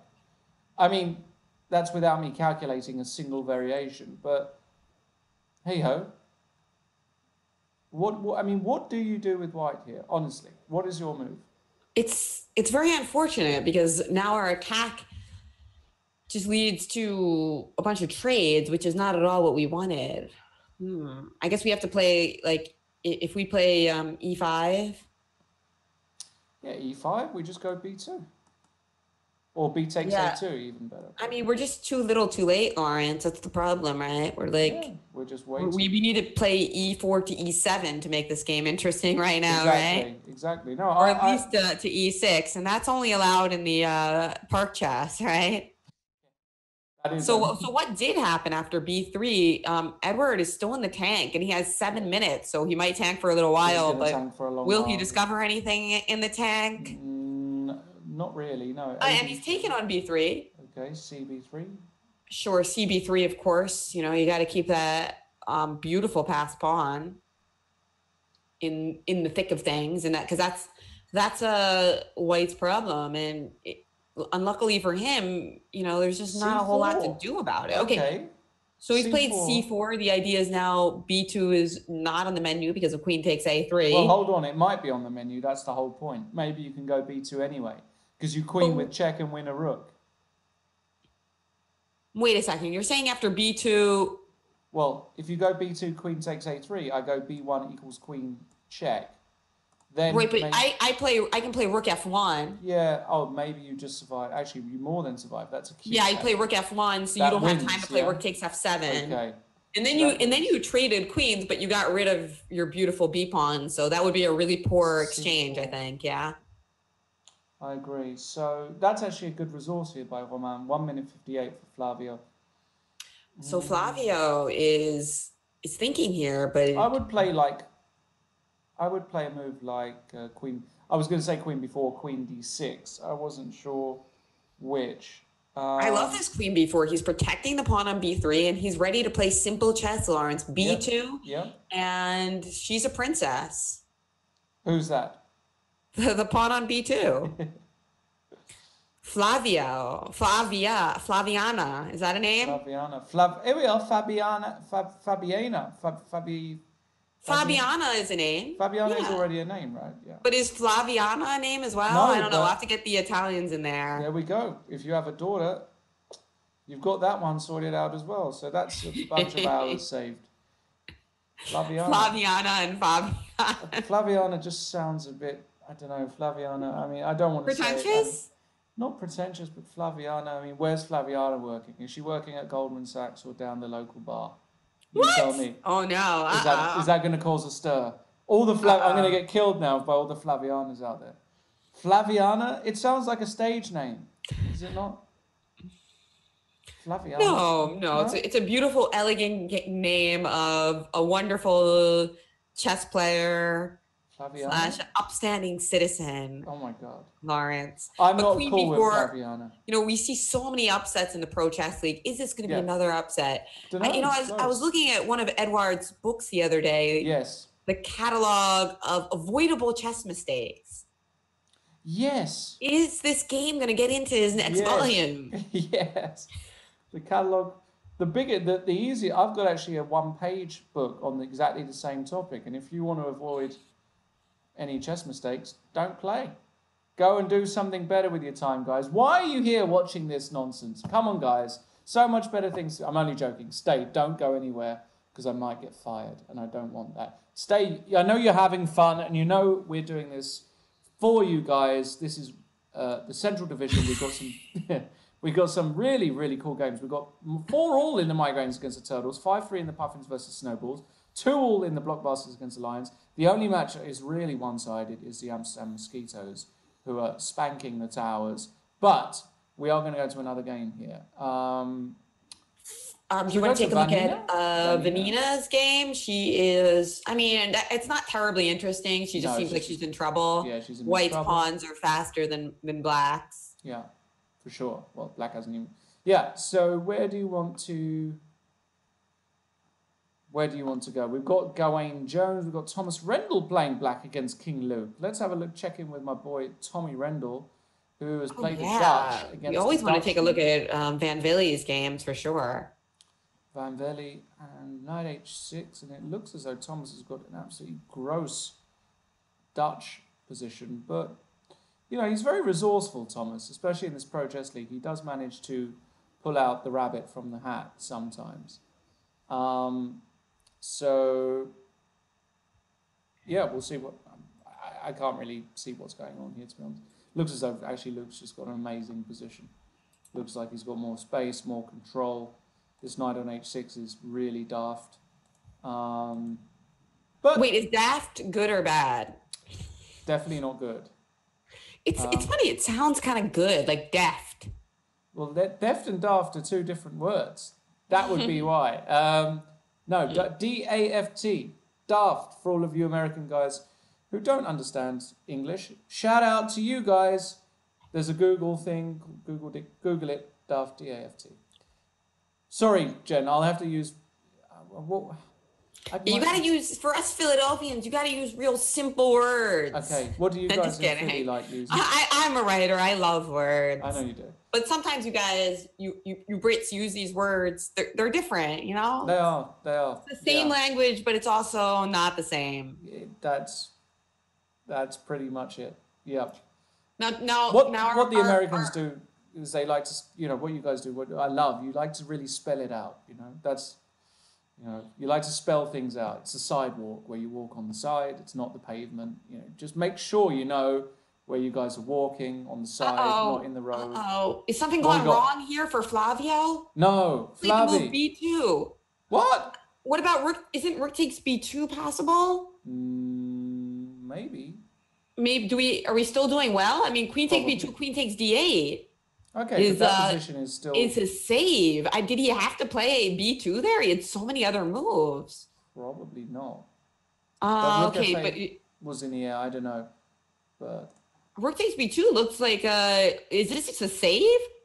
I mean, of course, queen D1 check, okay. Okay, king F2, king G2. Yeah, king G2. What's the problem? What is... I mean, yeah, we gave away the gold in our position, the pawn on B2. So why should Black be winning anymore? You're probably right. And he's also down to 30 seconds. So are we going to see one of those typical turnarounds where the higher rated player holds on under pressure and then actually ends up winning the game, not even drawing it? Yeah, we can't lose that pawn, Lawrence. That was a horrible miss. Yeah. Very, very sad for Flavio. Okay, not calling my kid Flaviana anymore. You didn't convince me with the bar argument, but after that B pawn loss, I just can't do it. Fair enough. Let's go through another also, game. You know, what if she was a little big and somebody said Flaviana? Yeah. Exactly. You gotta look ahead. Think ahead. Yeah, you gotta think ahead in these things. I agree. The Marseille Migraines Ljubljana Turtles match is very nicely poised at 4-all after 2 rounds, and the games have restarted there. We will go there in a minute, and also the Puffins have managed to maintain their advantage 5-3 against the Snowballs now, with 2 rounds to go, which is amazing. And the Lions are now slightly behind the Blockbusters, and the Towers, well, let's not talk about the Towers because they are really struggling. So in the Marseille game, MBL has got another Grandmaster opponent. This time he's playing against Splinter, that's Pavasevic. This is the position we've got here. I can just imagine, by the way, I'm not watching the chat tonight. I imagine I'm getting crucified in the chat. That's cool, guys. Go ahead, feel free. Have a field day. The Eagles won. You know, I've played the World Open in Philadelphia, so I've got more of a connection to Philadelphia, and I'm cool with that. Just so you guys know. Anything else came out from Philadelphia that was decent, Jen? Cheese. Cheesesteaks. Oh, so many things. The Liberty Bell. The Liberty The Bell Shahades. cheesecakes. What about, don't you have those very famous steaks as well in Philadelphia? Those steak Oh yeah, we've got the sandwiches? cheesesteaks. We've got great Cheesesteaks, right. Italian food. Oh, you'll love Philadelphia, Oh, I'd Lawrence. love to We've come got so back. many beautiful museums. Great. We've got the Barnes collection. See, I'm cultured. Yeah, you are. Greg and I will give you a tour of Philadelphia. I would love that. Greg will show you all the CrossFits in town. Oh yeah. This is CrossFit on 32 and second. This is the next one, but I'm not such a big fan because the barbells in this one are a bit, they're a bit too rough for my hands. That's the sort of thing that Greg would say, right? Yeah, he'll show you the CrossFits, and I'll show you where to eat. That is a combination that I cannot turn down. I'll be on my way to Philly. What happened? Is the World Open still going on there? Does that happen every year still? Yeah, the World Open is still going on 4th of July weekend, and there's also the Philadelphia Open, which happens around Easter weekend. So yeah, you can get your fill of chess in Philadelphia. I would love that. Okay, so Kovacevic against MVL. This position looks just much better for black. He's a pawn up. Kovacevic doesn't really have any attack. Well, he's got rook c7. So let me rephrase that. He's got a serious idea. By the way, Romain Edward did win that game. He did win it, as expected for the Lions against the Blockbusters. Big turnaround. Unfortunate, it was almost a huge upset for Flavio. That really is a shame. Okay, so rook c7 in the position here. How do you defend against it? If you go queen f7, rook c7, rook d7. Does he want to go knight d6 here? I believe he probably does. Because then after queen takes d5, can I go knight? No, rook takes d. No. Knight takes b5. A takes b4. Looks like that's hanging on. So queen f7 looks like the move you would play here, unless white's just going to go d6 and play with some initiative. Very, very complicated position. Maybe I simplified it a bit too much. Interesting position indeed. You know what else is rook f7. Rook f7. I like that idea. Rook f7. Okay. What if I go rook c7? He wants to go rook c8. c7, and if queen c7, you maybe play knight takes f6. I like that. Well, rook c7. Or you could take rook c7 and then knight f6. They're both. Yeah, but I'm not sure about this. Knight f6, king f7. You know where we have a fascinating material imbalance, yes. Lawrence, is the game between Gawain Jones for the Towers against Miguel Admiral of the Mosquitoes. It looks like we've got a rook for an exchange, but also black has this really powerful pawn on b3, reminiscent of the pawn that unfortunately went down in Chess Flav's game. But who do you like? It feels fun for black, right? Having that pawn on b3. But Gawain, of course, has a huge time advantage. So I'm liking Gawain from a practical point of view.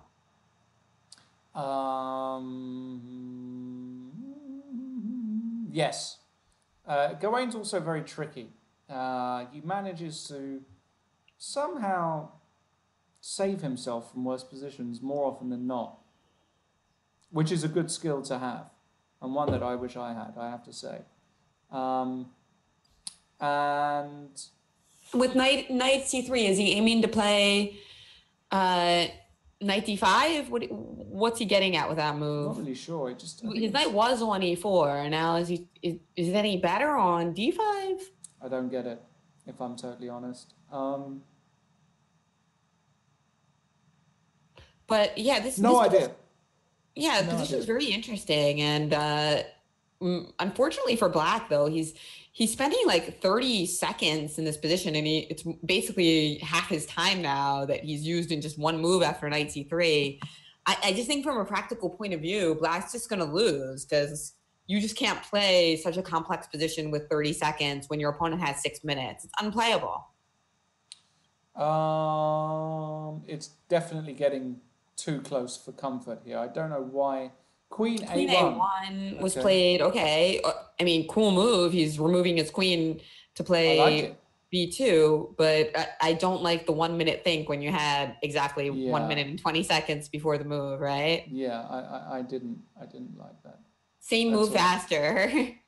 So let's see, is Gawain going to take his time here, or is he going to try to, nope, he played rook d1, putting the pressure on black before he has time to kind of get his thoughts in order. So where's the queen going to retreat to? She just came from b2. B2! B2. Beautiful. So love it. That's Rook takes cool. A1. Now the threat is queen. And rook A7 trapping the queen. This is unbelievable. What a position. Oh my God. A7. That's trapping the queen. Wow. Bishop A3. We're okay. We're okay. Bishop A3. What a move. We're not okay. So rook A1, still pawn takes A3, but there's no threat, Lawrence, because queen takes D1 can be met by queen takes D1. So there's actually no threat in this position. Maybe there is a threat. Maybe bishop to B3 is a threat. Just to fudge this rook. Okay. And so bishop D4. And now if we go bishop B3, quick! Bishop B3, do it! 5 seconds left, and he's played your move, Lawrence. Bishop to B3. The idea is not now we take on D1. You still can't play rook A1 because a pawn takes A1. Yeah.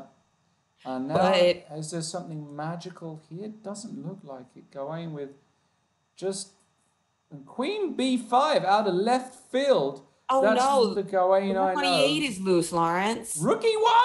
This is gorgeous! Oh, wow. Rook E1, look at this position. This is a mess. Look at this. Oh, my God. This is queen takes B3. Oh. Oh, what? Wait, what? Excuse me? What was knight H8? What? Were we getting... F7 was on proof. Because he was just running queen F7 and queen G7 mate. If this works, this is the greatest combination I've ever seen. It can't work, right? Because we just have rook A8 check here, right? Okay, king H7. Queen C2 check. Knight G6. Oh, you're moving your knight back to G6? You're not allowed to do that. I mean, if this works, it can't work. But if this works, it's the greatest combination I've ever seen. I got to try again. I just like take on A3 at some point? I'll start with rook A8 check. Okay, rook just A8. to displace you a little bit. King H7. Yeah. Oh, and Lawrence just played rook E1, queen E1 to start. Okay. Yeah, and just rook A3. He's just playing simple chess. He's just going to be up a rook. That's also true. After you queen, we're just up a rook. That's such a shame. What a game, though. Really nice. Great game. But, you know, it's just Black just had to play faster. This queen A1 move, there were some tactics there, and I'm not sure you would have even seen them with 2 minutes, but with 3 seconds, he was drawing dead, as we say in poker. Drawing dead. Are there any teams drawing dead in the play today? It looks like all of the matches are close except the Towers against the Mosquitoes. Of course, Gawain is going to win this game, but it's still very unlikely to be enough, Lawrence, because there's still that huge deficit that they're dealing with. 2-5, I think this will bring them to. What we can actually do, guys, if you guys are interested at home, is we can have a look at the individual scores. I'm bringing up a slide here, Jen, where your divine visage is going to disappear just for the moment, but we will be back. We can see here, this is an update of the scores as things stand. MVL on 1.5 out of 2, Georg Meyer on 1.5 out of 2, Matthew Cornett stomping home with 2 out of 2 for the Cam Blockbusters. Gawain has marked his first win there after that disastrous first round when he lost. Yuri Borisek on 2 out of 2, Christian Bauer on 2 out of 2, and those are the guys really doing well as Stefansson, Edward, and Spolman, it should be said. And Van Vele has won all his games, right? Van Vele is... And Van Vele looks like he's on his way to winning this. Well, actually, maybe not. I thought... He might be. Rook takes D5 just occurred, and it looks like, you know, in the endgame, Lawrence, sometimes the rook is much more powerful than the two pieces than it is in the middle game, right? Yes. And this could be one such example because notice that pawn on A7, the minor pieces can't coordinate to defend that pawn, and that's really bad news because the pawn on A6 is then, just 2 pawns away from queendom. I think Black's just lost, actually. The more I look at it, how are you going to defend against rook D7, rook A7, and then queen? Well, you go knight D6, like Thomas. Okay, knight D6, rook takes D5. So now I've got how many pawns? Got a lot Two too. But it's more the case of that black can't really generate anything. So this is... Yeah, I didn't see knight d6 for some reason, but for some reason I was thinking it was white's move. But yeah, this is bad news. still looks no, this is promising really for white. No, this is fantastic for white. King Yeah, h7, because just king f3. we're gonna have 3 pawns, and you're never gonna be able to move your knight away too much from that d6 square, because if we invade, the game is just over. If the white rook gets to d7 or d8. So he's tried to do a little switcheroo here and put the bishop on d6 so that the knight can do some defensive duty. But I think you can just play something like h4 here, and instead Lope chose e4, king e4, and then h4. Well, he's going to get the king in at least, king f6. And, you know, there are some chances here. With the two pieces, you can never rule it out. Like h5 would be a big mistake here on account of king e6. And then... I want to get rook f5 and king d5 in. I want to get king d5 so that I can come into c6. And then you're really messed up. That's why he's played king e6 in just the nick of time. Yeah. But the problem is, like, at some point, we're even going to be able to run any things like just rook h7 and rook takes f7. And you're not going to be able to defend on both sides of the board. Because can you imagine a position where we get our king on b7? Even if you're up a piece, you can't defend. Yeah, we can't defend. Yeah, I mean, these positions are just always gross. I mean, if you're white here, you can just take on f4, which you did. I mean, it's just the most simple way of playing. Get another pawn off the board, put your rook on h7.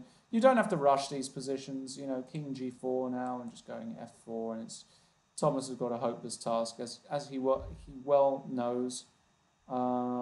So, yeah. So... a7, Thomas should resign after a7. And here she comes. Yeah, and Van Wheelie has scored the win for the Mosquitoes.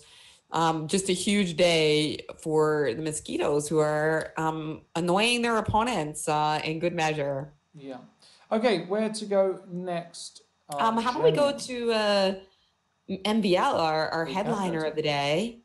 We can go to MVL. And is MVL winning? And it looks like he's just winning in this endgame, huh? Well, he's got an extra couple pawns. Maybe. A4 here. Knight b6 just happened, and now we have to calculate the ramifications. King d6 is nice. Yeah, because now after c8 takes king c5. This knight is being dominated by this king, cannot get back in by any mean, and this A4 is just going to run. This is stunning, Lawrence. Gorgeous, yeah. I love it, because normally we see these types of motifs. Look at this though, Jen. Sorry to interrupt, but knight e7, his idea was that if a4, you can maybe go knight f5, a3, knight e3, a2, and knight c2, just about getting there. But g6 by MVL shows why he is one of the best in the world. Classy move, depriving the knight of this square. And if you take on g6, the problem is now you've got no route back with the knight. Now you can just go a4. And if knight f8, you could even play something sexy like king d6 here. Once again with this, as Grandmaster Dr. Carsten Müller likes to call it, shadow knight check. When the king is diagonally positioned against the knight with one square in between. This is the worst position for the knight against the king. He calls it the shadow knight check. It's nice for the king. And who says that? Carsten Müller, the Hamburg-based endgame specialist. And you can learn a lot from this shadow knight check. And also, if you have a rook here, it's the same idea. And this is winning. So well done to MVL for putting that one away. And we also have... I love that. Shadow knight check. Yeah. What a lovely concept. Yeah, it really is, yeah. Where are we going to go? Well, Etienne Becrow has only 23 seconds, but his position looks okay. He's got a couple of pawns, one of them on e3. Is he going to be okay with this time deficiency, though, Lawrence? He's playing for the migraines. And, you know, this match against the Turtles is super close. The migraines have the better of it so far. They're up 6 points to 4 points. So every game, super important. Yeah, and the game has just been drawn, yeah. So we have just one more game going on that match. Do we, or have they all? Oh, maybe they've all finished. Yeah, we saw that Maxime won, and also an important win. Gazzoli won against Skohala. So suddenly the migraines seem to be getting the upper hand against the Turtles. But still some chances for the Turtles to come back. You don't count out the Teenage Mutant Ninja Turtles. Okay. Let's go to another match then, the Puffins. Let's go and see the Puffins, Jen. Yeah. Let's see the Puffins. So we're going to check in firstly with... George Meyer against Hans Stefansson. The Snowballs are still behind in this match, 3-5. So Meyer, their first board, is got a lot of pressure on his shoulders here, in my opinion. He's got to win this game. He's got to really get them. Stop the press. Georg isn't an ending. What's going on here? Again, I'm waiting, guys. I'm looking at my Twitter on my phone. If you can send me a game where Georg Meyer's made checkmate in the past 3 years, I will send you one of my DVDs signed by yours truly. The first person. And if you send them, and if you don't send him a checkmate, then you get 2 DVDs. Yeah. Sorry, Lauren. Actually, I'll tell you what we should do. Forget the DVDs. I'm sure Chess.com would be happy with this. Whoever can send me a Georg, well, maybe the DVD option is better. At Lawrence Trent I am for my Twitter. I have not seen Georg Meyer deliver checkmate in the past year, maybe 2 years. If you can dig out a checkmate, it's all yours. Signed and sealed. But at the moment, Georg Meyer is playing against Hans Stefansson, a legend of Icelandic chess. And it looks he's up a pawn, guys. He's up a pawn. Yeah, 5-6. I counted them while you were talking. I managed to count them all up. There we go. I mean, the pawns do make a difference. And I do like Black's position, basically. I think Georg has got an excellent position. He's solid. White hasn't really got any threats. It's really going to be all about whether White can neutralize the pressure, utilizing this bishop on g2, maybe get to some drawish rook and pawn endings. But Georg is going to be happy as Black to move as well. Like, what more do you want as Black in this position? I guess he's going to play, if I had to guess a move here, I would say he's going to play, well, it's not so easy. Not so easy at all to suggest a move, actually. I will go with knight to e5. Knight to e5. That's my guess. Jen, knight to e5. It's probably a terrible move, but that's my guess. All right. So do you think so you're liking George's position now here? Well, I think he's free rolling, as you guys in the poker world would be saying here. He is free rolling this position. He's not going to lose I like that. It's a lot better than the old cliche. What is it? Playing for two results? Yeah. The free rolling sounds a lot cooler, doesn't it? It does. It does. I like it. So I think your might is free rolling here.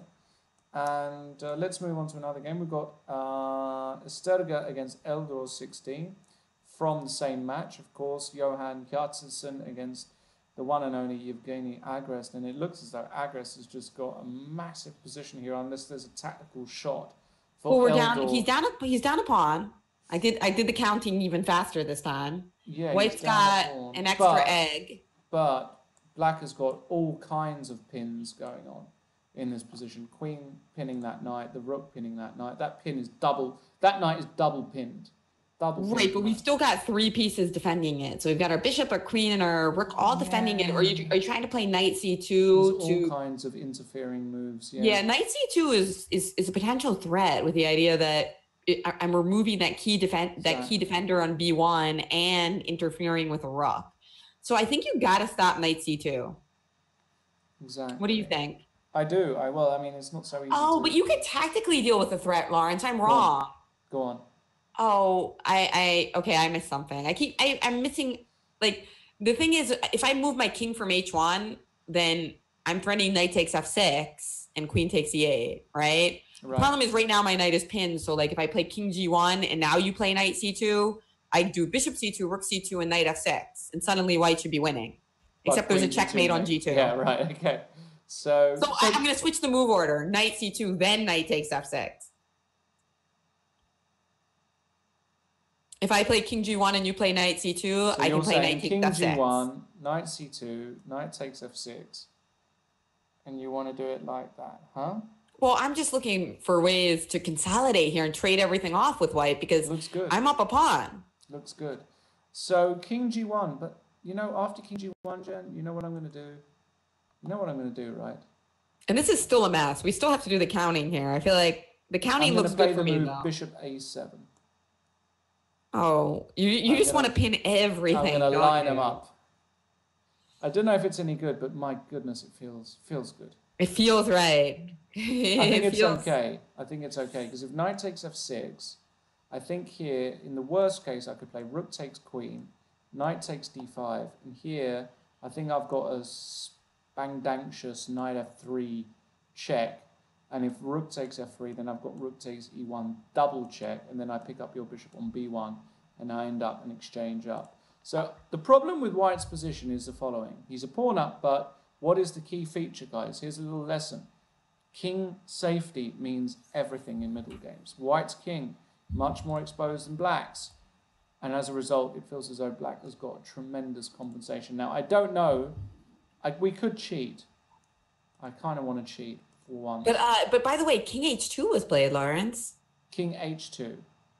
So maybe he saw like some of those ideas. But the problem is you're not really safe anywhere because h2 has its deficiencies as well. Now the pawn on f4 is pinned, right?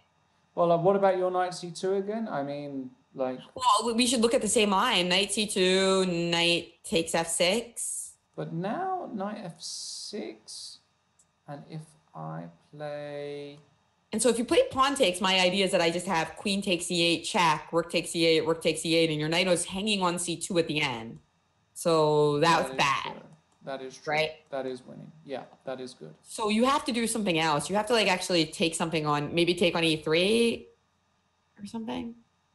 Take on e3 with what is the question. Yeah, so that would be very good for white. Is there a move here? Knight takes f6. I mean... And what actually happened, we'll check this out, Lawrence. What actually happened was black played knight takes e4 first, so that after bishop take to e4, now he played knight c2. Wow. Okay.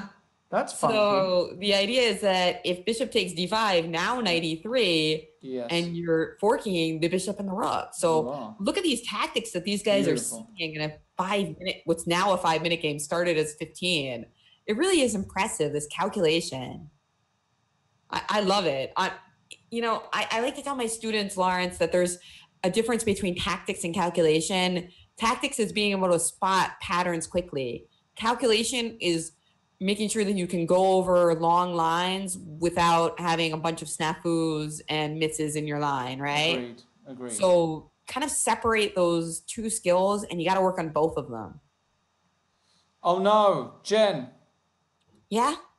Hakon Miraim has sent me a game, Holm versus Meyer, in the Pro Chess League this year, where Georg Meyer did checkmate somebody. Hakon, send me your address, please, and I will be getting a DVD of my election sent over to you. Congratulations to that man. You see, guys... This is why you shouldn't bet on anything, Lawrence. Yes, exactly. Hakon, well done to you, sir. All right. Let's move on to another game, Jen, because this one's really fascinating to me, but I think it's probably gonna peter out. Really, really cool tactics there. And if you see a line like that where it seems like there's a bunch of long calculations or you don't know where it's going, that would be a good one to try to practice your own calculation because it's a little bit different than chess tactics. Meanwhile, what else do we have going on? We got so many games here. We've got the robot versus the aforementioned George Meyer, Hans Stefansson. I was not calling him a robot as an insult. That's actually his nickname on Chess.com. He's a machine. Yeah, and in chess, of course, it's not really an insult if somebody does call you a robot. It might mean that they're just annoyed that you're playing good moves, right? That's true. This game, it seems like White's playing to win back the pawn, and if he does win back the pawn, potentially black could be worse because of that strong bishop on g2. Yeah, he could do. I've just switched over, Jen, actually, to the all-French battle. Romain Edouard playing for the Lions, in a very important match against the Cam Blockbusters. The reason why this is an important match, guys, is because of the following. Have a look at the standings. The Cam Blockbusters are on 2 points, so they are just in the promotion zone, but they've got a terrible tiebreak, as Jen pointed out at the top of the show. And the London Lions on 1.5 points. If they actually win this match, they leapfrog the Cam Blockbusters, and if the Snowballs do them a favour as well, they'll leapfrog the Puffins too. So, we're going to see this is a big match for the Lions, and they are 4.5, 3.5. Edouard here with white. It's one of those positions that look like it's nothing, but I can tell you there's a little bit of pressure along here, which can be a bit unpleasant. White has got more chances of dominating the d-file, but has Cornet just found a good move here? Has Cornet just found a good move here with 98 and just said, you know what, I ain't worried about nothing. You got nothing here with white. And he might be right. He might be right, but Roman has to try and find a win. Any thoughts here, Jen, on... I gotta like wait a little bit. I mean, this bishop on b2, even if there's no mate on g7, it still seems like the harmony of white's pieces is even higher. But I agree with you that it's a solid game for black as well. And look at these players; they are so evenly matched. Two strong grandmasters facing off. That's what happens in the Pro Chess League as we advance in the rounds. The matchups become tighter and tighter. This provocative move, Bishop G5, was just played, inviting white to play the aggressive F4, which weakens his king. But yes, man, that sure is tempting, Lawrence. Would you go for it? Depends really what I ate for dinner, and then I would, yeah. I guess if I had a very hot madras with a good side of aloo gobi or something like that, I would probably go all in with the F4. I'd be sweating, but right about now. But then again, if I had some sushi, I'd probably just say, you know what, let's call it quits and make a draw. I'm feeling pretty nice. I'm a big sushi fan, Jen. Don't know about you, but I'm yeah, sushi. Oh my god! I'll take you to some sushi places in Philly. We got you covered. In St. Louis, when I used to come a lot with Fabi, we used to eat all the time at the Sub-Zero. No, the one on the corner opposite. Drunken Fish. The Drunken Fish. We used to have that every day, every single day. Because it was one of the only restaurants in St. Louis that opened at like stupid hours, like 11:30, because the game started so early in those days that he didn't even have time to. If you want to be a good chess player like Fabiano Caruana, guys, eat sushi. You got to eat the fish, right? You eat the fish. Bishop F6 has just been played in the game that intrigued you. Of course, Edouard did say yes to the invitation. And he's gone E5. And he played F4. Now he's kind of locked out his own bishop, right? On B2. I think this is genius by Cornet, personally. You love the whole sequence. I love it. I love the idea. You think he just provoked him. He just provoked weakness. him. So, yeah, there is a question here. Our king could be getting a little airy. I see what you're saying, because if we play, suppose we wanted to trade queens and make use of our piece advantage, queen d4 would be very embarrassing after bishop c5. Meanwhile, if we put our king on the h1, a8 diagonal, we got to worry about a reconfiguration and b6, bishop b7 coming in. And now queen f3. Like, now I'm a bit worried here. I don't know why I'm a bit worried. Like, this knight can also get to d5. Like, I would take black. I would take black. The old me would take white. Like, the immature, stupid me from, like, half an hour ago would take white. But the new me, the fish me, Whoa. Sorry, Lawrence. We got to go back to the Agrest game because it's absolutely fascinating. Which one? The Agrest game. We got to go back to that. Okay. The Evgeny Agrest game. Something wild happened, and it looks like black is up a queen for a rook and a piece, but right now he can't take on c2 because of rook e2 check. That's hilarious, right? Right. So bishop b4, queen takes c2, rook e2 check would win a whole rook. So instead, he played queen to d5 with less than a minute left on his clock, and bishop e4 played by Yartsev, and now queen b3, rook takes b7 check, and these bishops are just breaking the board. Yeah, because if king e8, you just go bishop c6 check. king d8 and bishop a5 check, and then you pick up the queen. And you win the queen. But it's okay. Hold on a second, because after Bishop g6 was his choice, but this seems the same thing. King d8, bishop e5. All over. Even better, I think, maybe. Bishop but a5, yeah. Bishop a5. So resigns. Fabulous performance there by Yarton for the Puffins. A huge win for the Puffins. That is huge because it was getting a little bit closer. You know, the Puffins started with a big lead, but it was 4-5, and now a big pickup for one of the favorite teams in the league. They have so much team spirit. Those Reykjavik Puffins. This is a much needed victory for them because they had 1.5 points, but they've got a really decent tiebreak score for game points, Lawrence. So yeah, absolutely. Important victory. Huge win. So the Puffins up 7-4. Excuse me, 7-4. They have got a 3-point advantage over the Snowballs. This is huge for the Puffins. They only need 1.5 points out of 5 games, guys. They are on course for one of the upsets of the week, defeating the leaders, the Snowballs. The Migraines, not having it easy either. Let's go over to Leon Beast. That is MVL playing against Yuri Borisek. Well, this match is very close. The Migraine, very close the match. Turtles, yeah.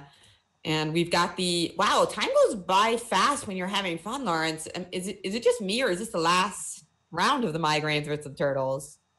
This is the last round of the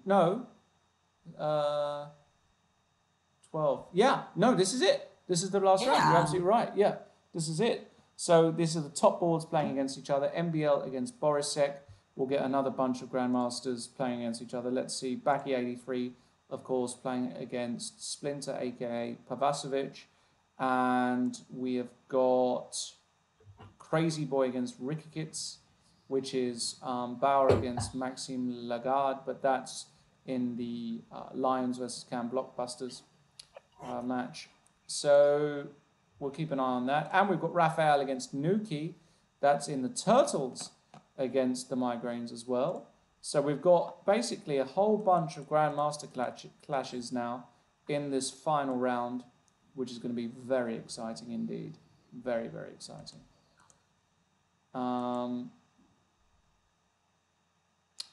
So, what we got? Where should we go, Jen? Where should we go? Well, we've got so many games still going on from the previous round. We've got Valentina playing against Marcus Harvey. That's the Blockbusters versus Lions. And she's got an extra pawn, but that knight on f5, pretty powerful blockader. Is she going to be able to get the job done, Lawrence? No. I'm going to go with yes.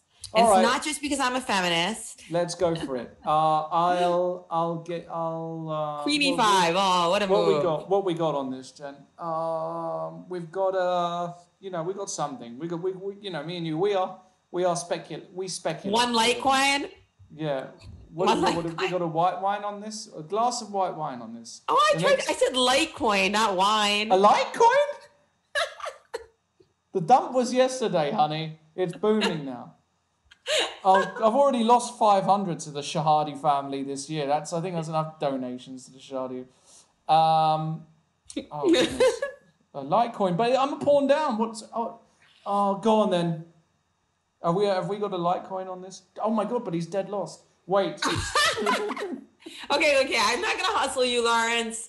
I'll let the pro chess league. We'll do a glass of wine. I tell you what, if I can get. No, I'm all right. You're good. I've got a bad feeling about this now. But we've got so Queen D6. Did Greg, by the way, buy some new spandex with that $500? Some new gym outfit. Don't make a draw now, Marcus. Don't you dare. I'll be fuming. Okay. We can better these moderators are really good in the Twitch chat. I saw somebody saying something bad about one of us, and it just evaporated. Wow. That's amazing. Why we love these guys. Shout out to the mods. Chess Bay. There's Fabiano Carlson. Fabian Carlsen. That sounds like a really good chess player. Yeah, he can play. King E2. Okay, she's gonna win this. Yeah, she is. I'm so That happy. that bishop is really good, and the king is coming into the game. The king's still stuck on H7. Well, king coming back to G8. Was D6 premature or was it well calculated? No, yeah, she had to do that, but I think you're like, oh, okay, because because the knight was just attacking it. Sorry. And it's but really important king that G8, this pawn is on the right square to queen here. Doesn't look like a lot now, but in a lot of endings, black would actually be able to sacrifice his knight, but black will never be able to stop this pawn going down all the way to... Yeah, so no, she's going to win this. She's too strong, and she will win this. So where are we going to go? Well, Greg said that he takes his shirts off 5 minutes into every CrossFit class, so he doesn't need clothes. Yeah, that's true. I've seen the pictures. By goodness, have I seen the pictures as well. So is my other half, and this is the worrying part. She's like, "Who's this Greg Shahade? Can you tell me more about him?" I'm like, "No, you don't want to know any more about this guy. Believe me, he's already let's go back to stolen the baby's funds." All right, I'm not. Let's go back to Edward and Matthew Cornett. Let's go. That Lions Blockbusters battle. That's a pretty close match, Lawrence. It's going to be a draw. This game is going to be a draw. Bishop C5 check. But, I agree with what you were saying with earlier, that the king side weaknesses created by this whole maneuver. Yes, I love it. You gotta keep that in mind. I love it. And Black's going to be up a pawn at the end of the day, isn't he? So no, because there's a because of the back rank made at the end? Yeah. I think this is quite simply going to be a draw, if I'm totally honest. Bishop B7 immediately. Hold on, Matthew Cornett getting a bit funky. Whoa. Hey, that looks like a good move. Wait, that looks like a really good move. Hold on. Yeah, very nice move, because once you play Queen F2, we can slide in with Queen D5, threatening Queen H1 mate.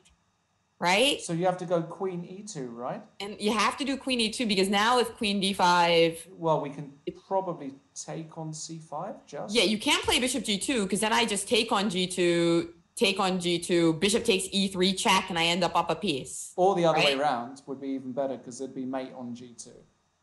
But, okay, yes, whatever. Yeah. It makes a difference, because there's Queen... Yeah, so, yeah.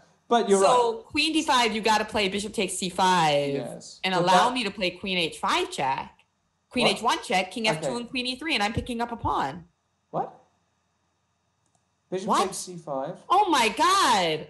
Queen takes B5, Bishop E3 is mate. That's sweet, Lawrence. What? That's a way prettier way to win a pawn. Queen takes B5 is... That's what I was... I thought you were... Yeah. Queen takes B5 is the move I wanted to suggest. This is an unbelievable move. I love it. Queen takes B5. You win a pawn, you win it in style. Woo! That's gorgeous. Okay, so Queen B5, Queen D2, after jumping out of the chair, no doubt. These players all are in a webcam, by the way. That's one of the many anti-cheating measures of the Pro Chess League. Everybody is on camera. So, I just wonder, did Edward jump out of his chair? Queen B6 played after Queen D2. It's just hanging on, and King F2, and White's out of danger. White's F2. Out of danger, yeah. Okay, but wait, Black is up a pawn. Black is up to immediate danger is what I was talking about. Yeah, Matthew Cornett is going to be loving life here. Going to be really loving life.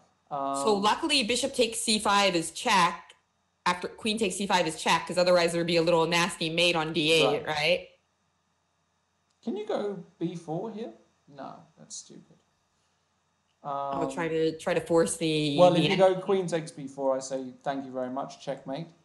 And if you go Bishop takes B4, then I can go... Have I got something tricky here? Have I got something little tricky? Queen... No, I don't. Ooh, I nearly do. I really nearly do, but I don't.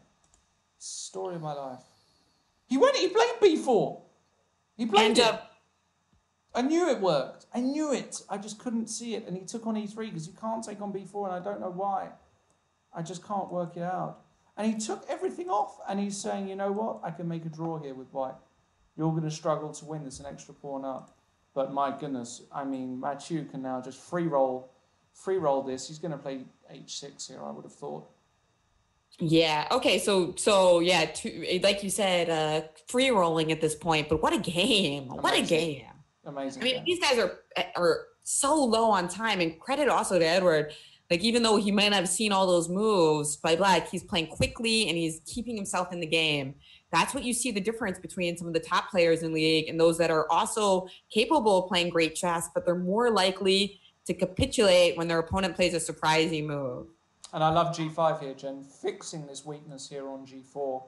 And, you know, Romain, he's not going to save this. He's not going to save this because after FG, FG, E5 check is coming next move. And, or you go Bishop D5, you're going to go E5 check. What's he trying to do first? He's trying to outmaneuver this bishop. Not sure. He's going E5. E5 check now.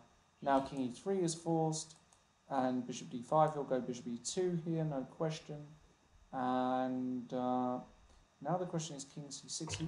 White's got to keep control over this B5 square to stop this king coming in. And he's got to keep control over the G4 pawn. So I wonder if Mathieu is going to find a way to... Bishop H1, Bishop... Now he can go King D5. Does that make a difference? Well, let's take a look at MVL's game. Another endgame with an extra pawn for one side. Yeah, but it's opposite color bishops, and this is just a dead draw, But look at this. This is insane, Lawrence. It's moved 63, and they've only spent like 4 minutes each. There must have been a lot of theory earlier in the game. Yeah, but this is just a really... So you think it's just going to be a draw? And the other game... Actually a really simple draw. The other game, you think it's going to go in Cornet's favor? Not sure. Yeah, it's... Not sure. It looks like White is...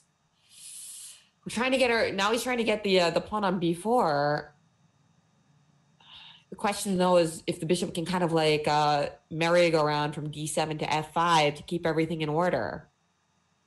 And I think he might be able to do just that. That's the problem.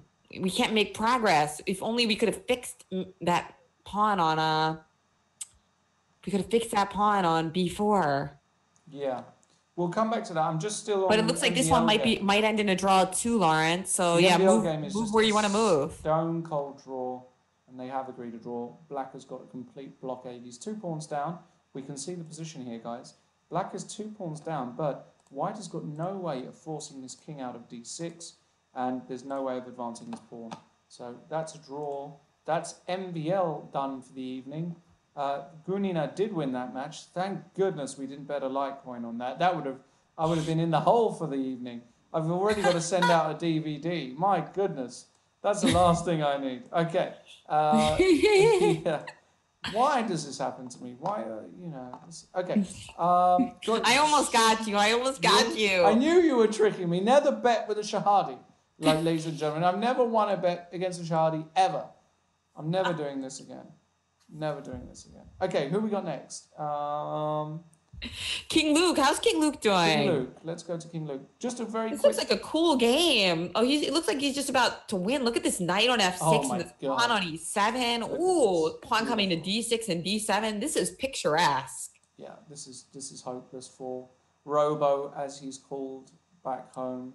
And yeah, the towers are just getting absolutely annihilated, aren't they? 7-2. This is going to be 8-2. They're going to lose this match again. And some serious words in the changing rooms are going to need to be had by the Towers team captain if they are going to, if they're going to save their season and save some pride. This is not good at all. Georgmeyer against Eldor. So that match is kicked off. So quick update at the moment. Marseille Migraines winning 7-6. They need only a point and a half against the Turtles. The Snowballs are 2 points down against the Puffins. The Puffins need just a point and a half in order to secure a famous win against the league leaders, the Snowballs. Then we've got the Blockbusters against the Lions, which is also super duper close. And we're in for a thrilling little finale here, Jen. Absolutely. So let's keep our eye as the game between MVL and Donatello was officially drawn. We better keep our eyes in the other games of the Migraines as Raphael against Nuki. Yeah. This is actually a really interesting position. Indeed. This one really is. What is going on here? White has just played, Black has just played queen takes b2. So if White trades queens off, are they down at, no, the pawns are even, but the pawn on d5 is about to be killed. As is the pawn on a4 in some lines. Yeah, so it looks like somehow Black might be getting the better of that. So queen b2, bishop b2, rook c2, bishop at least has to move. But then at the end of the day, as you mentioned, we're attacking d5 and a4. So that would be advantage Black. Yeah, I think Black has got an advantage. This knight looks like it's penetrated the white position, but it's actually not doing anything at all on c7. The pawn on d5 is weak. Black has got the two bishops as well. It's an open position. That is a serious advantage, and I like it. So that's why Shebenik has decided to keep the queens on with queen to d1. But I don't believe this at all. Bishop g4 or something like this would be the first move. Yeah. That screams out bishop g4 h3, and now I would seriously contemplate taking on f3, and after queen takes f3 play a move like, I don't know, rook d7 to maybe just attack this knight, or queen e5. Oh, but huge news, Lawrence. Yes. Tell me. You know, the migraines often have a thorn on board 4 because they have the really top ranked players on the top boards, and then the talented youngster on board 4. But he looks like he's dominating in his game against the higher rated player, FM Skohola. Look at this position; he's just up in exchange, and not only that, but his rooks actually seem well poised with all this F-file control. Is he just gonna, if he wins this game, it's just totally over for the Turtles? Yeah. They have to win on board 4. It's not gonna, this match I think is going in the direction of the migraines, and when I see this game, it's crystal clear. Yeah, if Mark Andrea Maurizi, aka Mark and 2B, does win this, and you're right, he's got an amazing position. White has got a pawn, if I count correctly, for the exchange, but his knight terrible. Knight on a3. The thing when you sacrifice an exchange, you want your minor pieces to be flourishing, and right now the knight a3 is withering. So I think that this is completely dominant for Marc Andrea, and it's great to see him get this kind of experience in the league. And hey, win some games for the team. Now, I'm not sure that he's necessarily going to be the clutch win in this match, because honestly, his teammates' positions look pretty decent too. Bacro is doing well, and as I think we pointed out, that we also like Nuki's position against Raphael. But I love the idea of the fourth board, who's supposed to be the sacrificial lamb, actually winning the key victory, the clutch victory. I love that idea. I'm not sure if it really is the case here, but who knows? Well, he is outrated on paper by 200 points, so it is a big upset on paper, and he's got a winning position. So this would be amazing, obviously, for them. Another really key match, Jen, is this Snowballs versus Puffin. So let's go there. Let's go and see what's going on. First one, we've got an unbelievably crazy position in Esterga against the Robot 72. This is Agres against Stefansson. But it looks as though, I have to say, Yevgeny Agres, I don't know what's happened, but it looks absolutely disgusting for White here, I have to say. It looks gross. I mean, I don't know what he did, but it looks... I mean, look at this king on f1. I don't see an attack at all for White. Like if I just go rook here or something, it's the first move I think of. If queen d4, I've always got e5. So queen d4, I just go e5. So I'm here. I think we should stick with the Marseille match until the result is totally in, just to keep that drama going. Keep the drama. So let's go back to Raphael Nuki, because to me that game is real fascinating. So somehow White kept queens on the board in that game instead of taking them off. Well, yeah, he went queen d1, h3, bishop takes f3, queen takes f3, and queen f6. I actually suggested queen e5, but queen f6 is probably a much better move here, because now you force the hand of White. Where are you going to put the queen?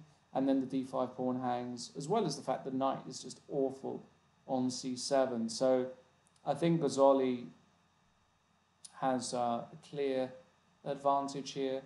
And 5 minutes on the clock to boot. So, White can try to keep queens on the board with queen e4, but he's really suffering.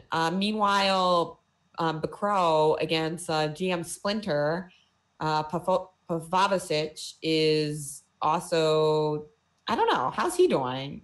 This endgame seems okay. Equal pawns, b5 just played. Black seems to be doing okay on this one. Yeah, Bishop takes e6 just played by Bacro. Pawn takes e6. I mean, Bacro's got his passed g-pawn, but it's very difficult to make anything work here with this g-pawn.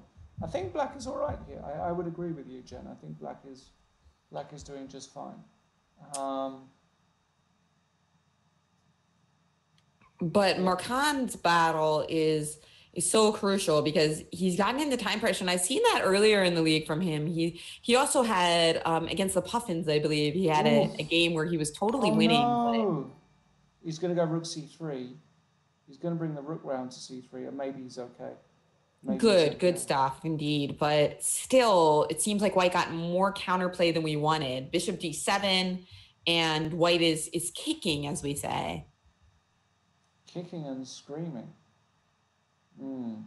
I'd go bishop d7 here, probably, if I was White. Just to keep the other rook tied down. And what I want to do is play something like king g2, knight e3, and knight d5, if I can. And that has been played. If I get a knight to d5, I can start hoping, because c7 is in the air. So this is not done yet. Something's definitely gone wrong for the youngster with Black, who had a commanding position before. I guess he's still much better, but it's much harder now for him. And does that mean that the Turtles have got a sniff of hope here? Yeah, they have some hope now. If you look at the scoreboard, it's 7 for the Migraines and 6 for the Turtles. But we assume the Crow game we're thinking is likely to be a draw. Yeah, I would say that. Where Nuki's game is looking really good for the Migraine. So yeah, I mean, it's going to be tough for Ljubljana to save this match. Basically, they have to save the Gazoli-Sabenik game, and it looks really good for Black on both the board and the clock. Agreed. Because it's going to be hard to beat Bacro. Even if Marcan goes down in this game, he does only have a minute, so that certainly can happen. The Turtles still need to find another point. They're only getting a draw in the Bacro game, so they're going to actually need to find a draw in the other game as well. So basically, everything has to break the Turtles' way for them to tie this match. But stranger things have certainly happened in the Pro Chess League. So you're giving me like 10-1 on the Turtles, right? To draw the match 10-1. I think maybe the chances are a little higher than 10-1, but yeah, something not high. You're not going to give it to me because the sweat would be real. All right, never bet with a Shahade, guys. You heard it here. Even Daddy Shahade, never bet with him either. I mean, killing all our action, as they say, action killer. Yeah. Queen. So what? Yeah, he's doing it. Knight e3, knight d5. Look at this. This is good by Skuhala. All right, let's go back to Georg Meyer's game. Georg Meyer, oh my goodness, he is getting what looks like he's getting slaughtered here by Johann Harte. So this is a huge win position, because if Johann wins this game, it means it's at least a draw. Johann has sacrificed a piece like a boss, broke open the white king position. Now, the question is, has he got enough here? Has he actually got it? It looks, well, I can't see a way through here. I mean, but Georgi's such a tenacious defender. Maybe you just bring the rook in or something. I don't know. Like, it's tough. It's tough. But let's keep our eyes on this match between the Turtles and the Migraines until it's totally official, Lawrence. Because then by that point the Snowballs game will start to be clarifying as well. Whoa, Mark Andrea is down to only 12 seconds. Oh no! As is Raphael. No! And those odds are getting longer and longer as the positions on the clock are more relevant than the positions on the board. he wants to go rook takes c6, but now after rook c6, so he wants to go knight d5, rook takes c6, take everything off on c6, and then a4, and then just get going with this b pawn. Just go, you know. And this bishop is locked out. White's got great chances here. Meanwhile, something bad has happened on Sabenic's board as well. Is he's lost a piece for this pawn on b7, but it's not clear it's giving him sufficient compensation at all. He's played queen to a4. He's trying to take on a7, but I don't know. I have to find that game. That's which game is what is Shabenik's Raphael. It's easier to remember with the Teenage Mutant Turtles, isn't it? It is, yeah. I think they should all have names like that. They should all be called Turtles and... Or Spice Girls. Spice Girls, right, exactly. Or Sex and the City characters. Right, anything, whatever it is. Game of Thrones, it doesn't matter. Game of Thrones, okay. Yeah. The Wire. Spice Girls are getting back together, I heard, Jen. I don't know if you heard about that. They're doing a one last We're a Bit Broke tour. I think that's what it's called. We're a Bit Broke tour? I love it. We need to go buy some Bitcoin. Yeah. No, I think Vicky Beckham, she's doing all right. All right. That's for sure. Yeah, that's for sure. So Queen A4. Queen A4. So what's going on? And A6 has been played now from Gazzoli, which... Okay, bishop takes a6 was a quick response. You know, you got to play quickly when you only have 6 seconds left on the clock. Rook b8. Go, move. Rook b3, okay. White must win this game if he wants to keep his chances alive. No king g7, getting his king out of danger, and a nasty knight c5 is on black's menu. Knight c5, crushing move because we're attacking a6 and the rook on b3 at the same time, so it's going to force you to play rook a3. Or rook rook but e8. What just happened? He just let us take on a6. Queen takes a6, good idea. Doesn't work. A6, just queen takes a6. Yeah, and now rook takes b7. Rook takes b7. Rook c1 check, and bishop e5 check and with queen d8, f1. Queen d6, that's it. It's over. The migraines have at least drawn the match. At least drawn. That means we need just 1/2 a point to win this match. And it seems that's definitely going to happen because Etienne Becro is just up a pawn in the endgame. No, the Turtles are not saving this match. No, this match is going to be a win for the migraines. And that will actually mean that the migraines, if we have a quick look at the standings here, are going to be on top regardless of what happens, because the Snowballs, which we're going to come to next, are in deep trouble against the Puffins. So the migraines could actually really extend their lead at the top after today's action, which is obviously fantastic news for them. And yeah, this back row ending is not so exciting to look at. So let's go back to Markan's game. And unfortunately for Skuhula, I mean, this is actually just looks like a very simple draw now. 2 pawns each. Black has got the passed d pawn, but it doesn't matter. White can always sacrifice his knight for it and win this g pawn. And it should be a relative... knight f4 here already is a bit of a problem for black. I mean, no draw is simple when you have 10 seconds left in your clock, though, right? Yeah. Lots of strange things can happen. Yeah. I mean... d4 played... Just king f3, yeah. That's good enough. Rook e6. Again... Okay. White technically only needed to draw to clinch the match victory, but on the other hand, every game is important in the Pro Chess League for later tiebreak. So a lot of times you don't see just like somebody give away a draw in a winning position because of that. Right. All right, let's go back to Baki's game as we are looking to finish off this match. Baki looks like he's now winning another pawn here on a4. Ooh. And well, that's going to be nasty. Yeah, I think Pavasovic, you know what? It's been a long day. I don't see any point continuing here. 2 pawns is just too much. It's just too much suffering. Sometimes, you know, it's okay to resign. Sometimes it's okay to resign. Well, takes on a4 is But good I thought enough. you're never supposed to resign in rook endgames, Lawrence. You're not really supposed to resign in rook endings, but after rook a5 check, is that what he wants to do? Yeah, rook a5 check's a bit of a problem because now we're going to be up 2 pawns, not just one. Well, he but just took it. This is just took also on b2, but you just know, king f5, king h5, one of the two. yeah, the problem is that this pawn is just being ushered in by the king. He played king f5 indeed. He'll go And king d6 here. we're playing g6. You're not getting your king and your rook coordinated in time to stop this pawn. And the other problem is that even if the rooks come off, I'll give an example here, king d6, g6, rook f2, rook f4. Even these positions, these endings here are just completely winning for white because white would have this c-pawn. So just no chance here for black. Also, the king can come in front of the pawn, and it's a well-known position, rook ending, that's going to win. So, yeah, and Baki did win, and that means officially, Jen, that the Migraines have at least won. They've got 9 points on the board. Congratulations to them. And indeed, huge victory there for the Migraines. And let's move on to the snowballs in the George Meyer game. Which was the game that you were looking at, the robot game or the George Meyer? Yeah, I was looking at the robot game. Okay, let's move on to the Agrast versus Stefansson game. Critical game as we congratulate the Migraines on the first victory of the Central Division.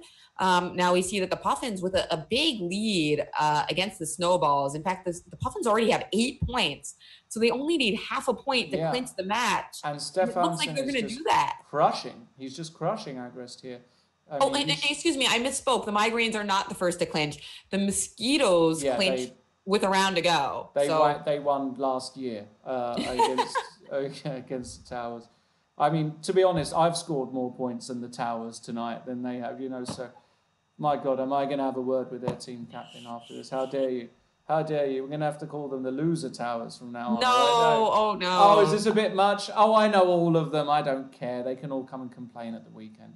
Oh, we're gonna have to have Send a Lawrence Trent. You know what would be really great? A Lawrence Trent roast on Chess.com. Absolutely. I've been roasted enough times. Didn't you see my death match against John Bartholomew? That was a bit of a roast for a few thousand bucks. I heard about it from my brother Greg, though. Yeah, that was what we call a nice roast. Thanks. If you're watching, John, thanks for absolutely crushing me in front of everybody. That was really nice of you. You're supposed to be a nice guy as well, all shiny white teeth and all American, yay.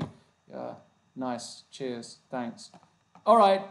Stefansson's just going to win this game. This position is gross for Agnes. Just easy win? I mean, there is that pawn on c6. Is that not a hassle at all? Nah. It's a bit of a hassle. Let's put it this way. White's not resigning here. Rook c8?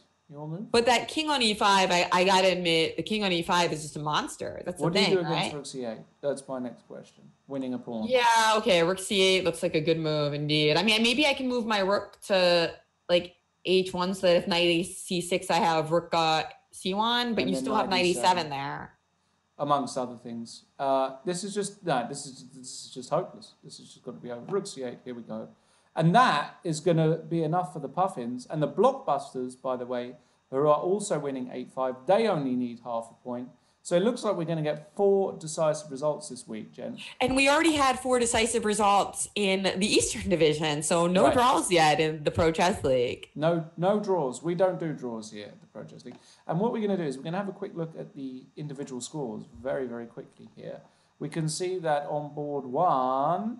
the top scorer at the moment has been MVL and Yuri Borisek on 3 out of 4. Luke Van Velle is on 3 out of 3. He's currently playing against Gawain Jones. Bauer and Hjartensen with solid 2.5s thus far. And on board 2, Bacro, Lagarde and Spolman with 3 points.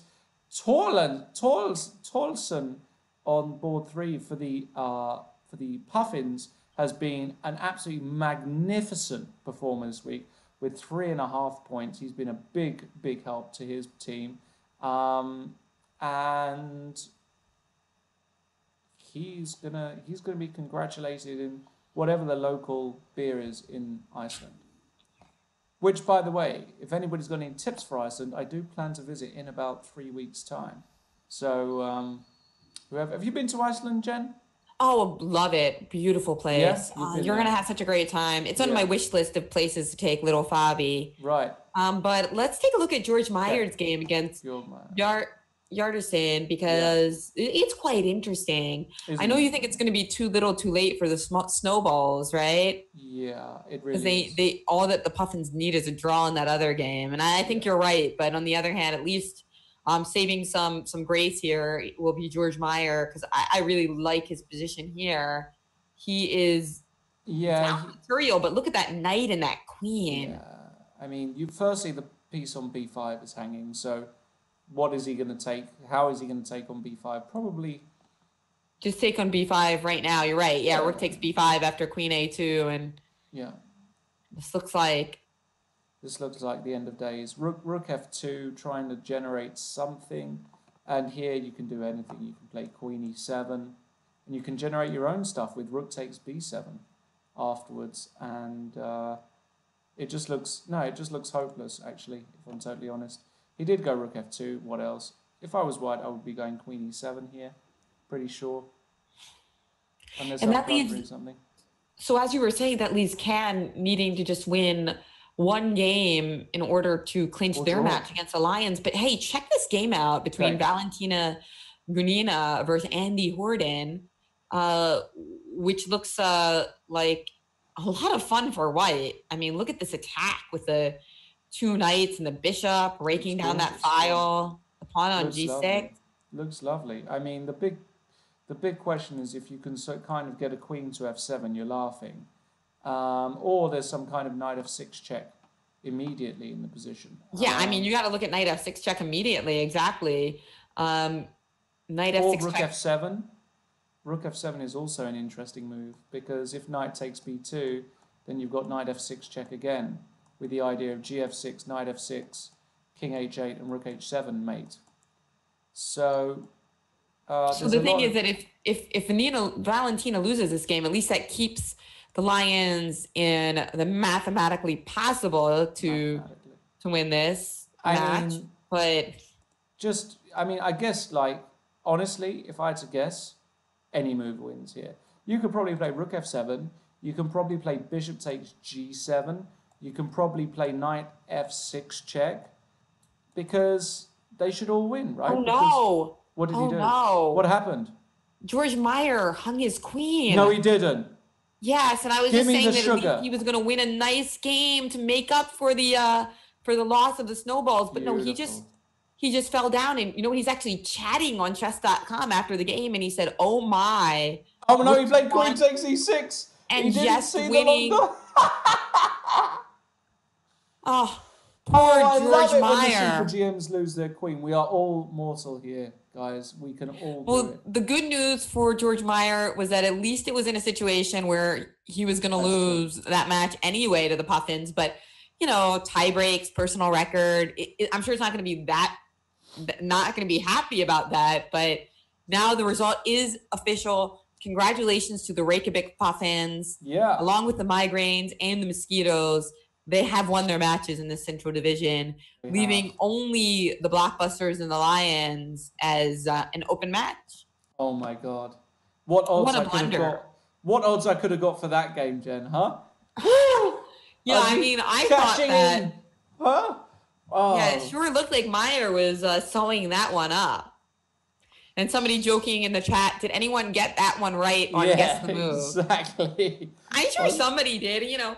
That queen on a2 wasn't really doing a whole lot, Lawrence. And now, you know, you're counting it out of the action, but she's still there. She's always still there. That's what you should remember, Lawrence. Wow. The queen is always watching. She is.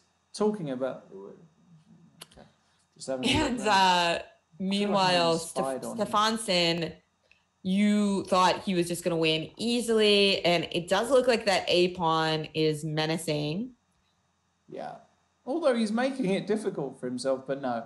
Now he's got. But let's keep our eye on the Andy Horton Valentina game because you know that looks like just like some beautiful potential tactics happening for white, who is, by the way, technically of material. So not only does he have this beautiful attacking configuration, but he actually also has some money in the bag.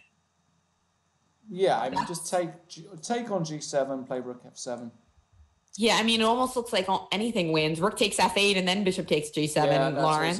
That's That's pretty simple, Jen, actually. Rook takes f8. Come on, Andy. He's good enough to see all of those. Bishop c3. What kind of bloody move is that?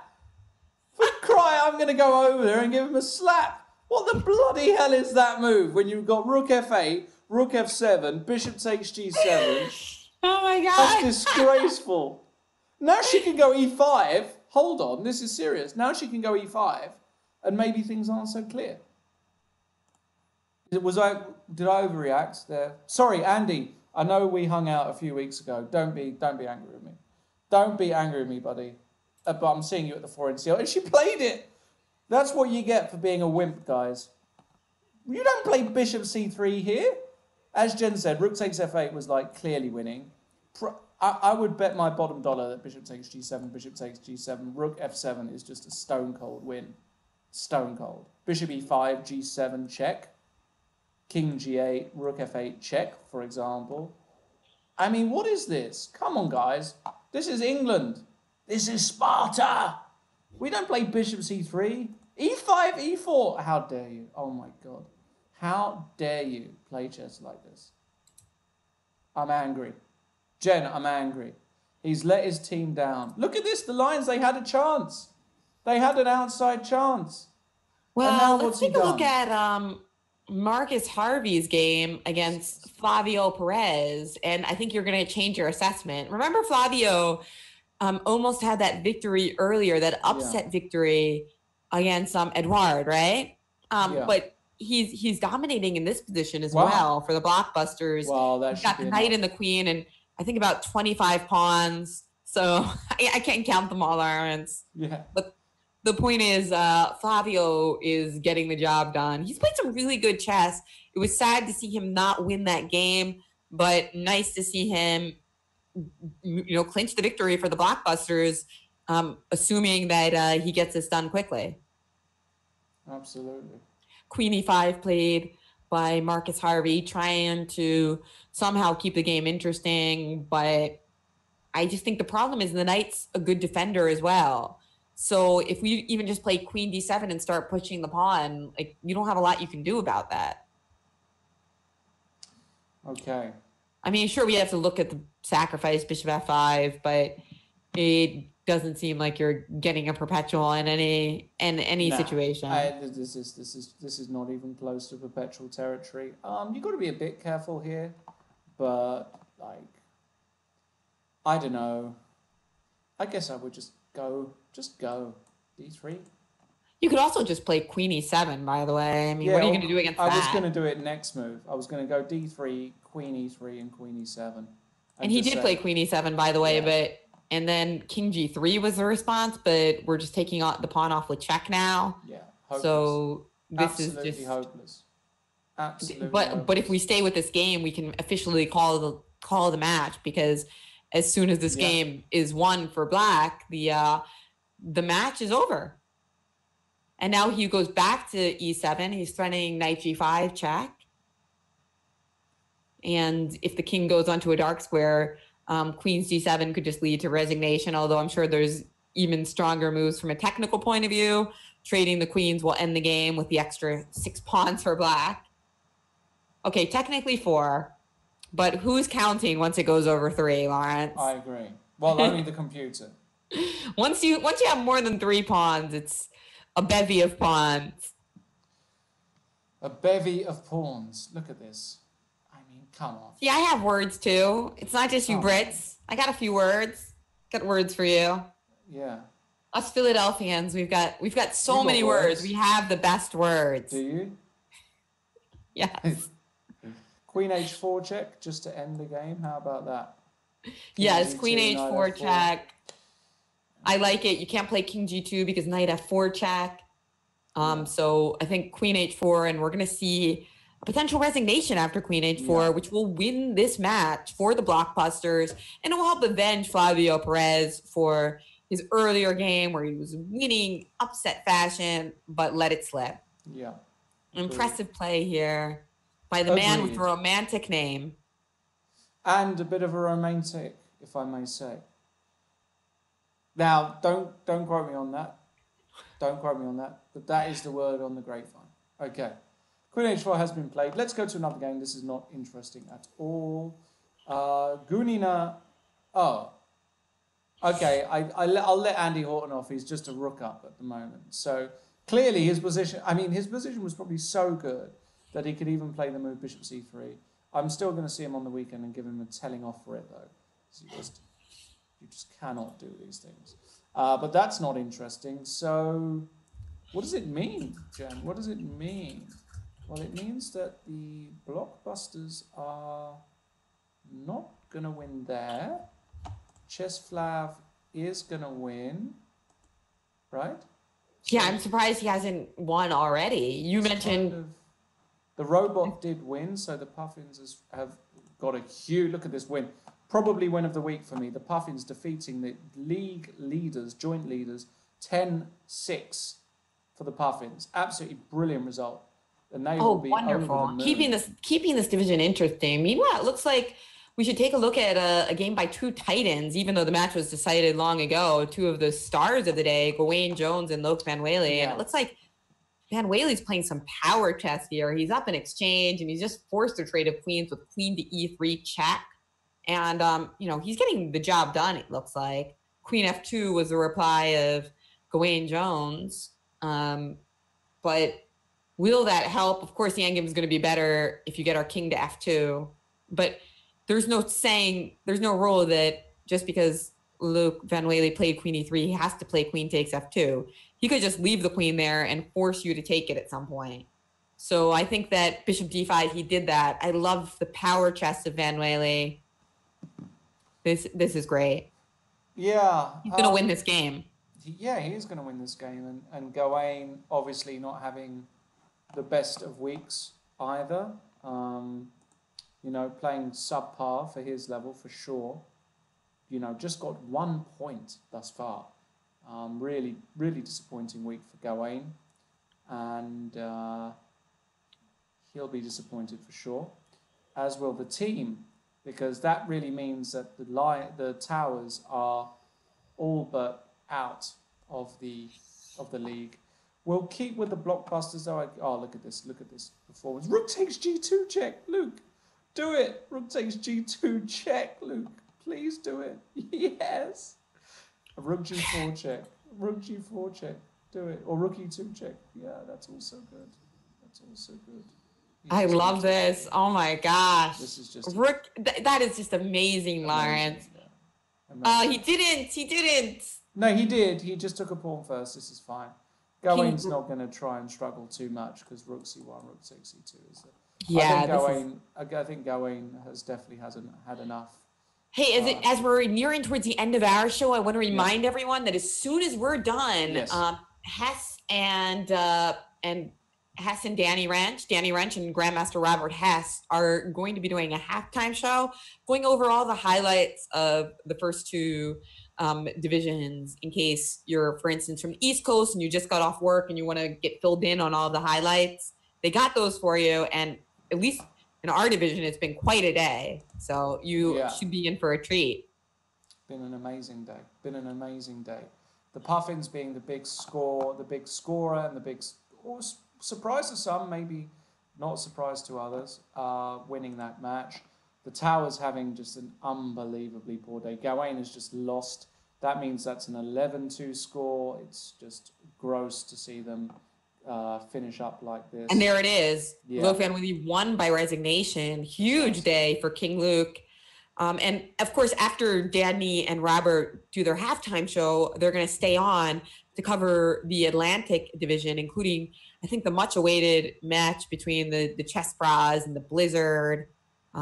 You've got some really great matchups, and Fabiano Caruana is going to be playing, as well as so many other stars. Check the website for all those pairings.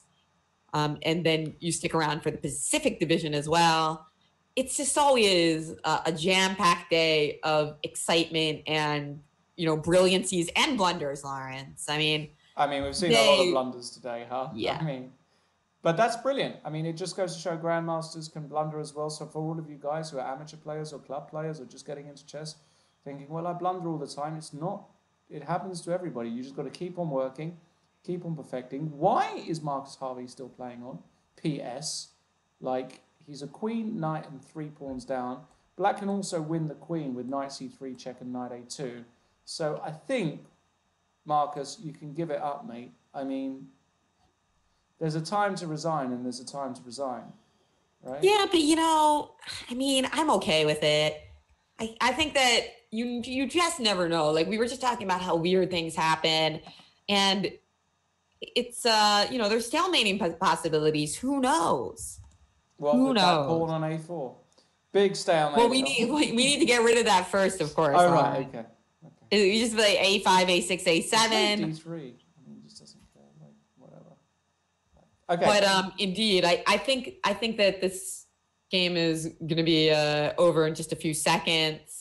As soon as we start complaining about a lack of resignation, that's when the resignation happens. It's like cosmic in a way, isn't it? It is. And we're getting lots of comments here on the Twitch stream. Diagonal Lady, I like the name, says that it's really cool that in the Pro Chess League, these lesser known players get their turn in the spotlight. I totally agree. It's so fantastic. And it's good to see the big names struggling at times in the Pro Chess League. Shows how many strong chess players there are in the world. Beautifully put. I totally agree with the sentiment. Totally agree as well. And we're going to get the standings up as soon as this game has finished, guys. Hopefully that didn't block my screen. Can we get those up? Let's see if... Yes, I guess it does. That would have blocked Jen for a second. Excuse me there, guys. For that. So we're going to get this up in just a second. We've got one game, RoboCop against Spolman. And yeah, this is also obviously just completely winning for black. Walter's just, yeah, he's just got too many pawns for the exchange.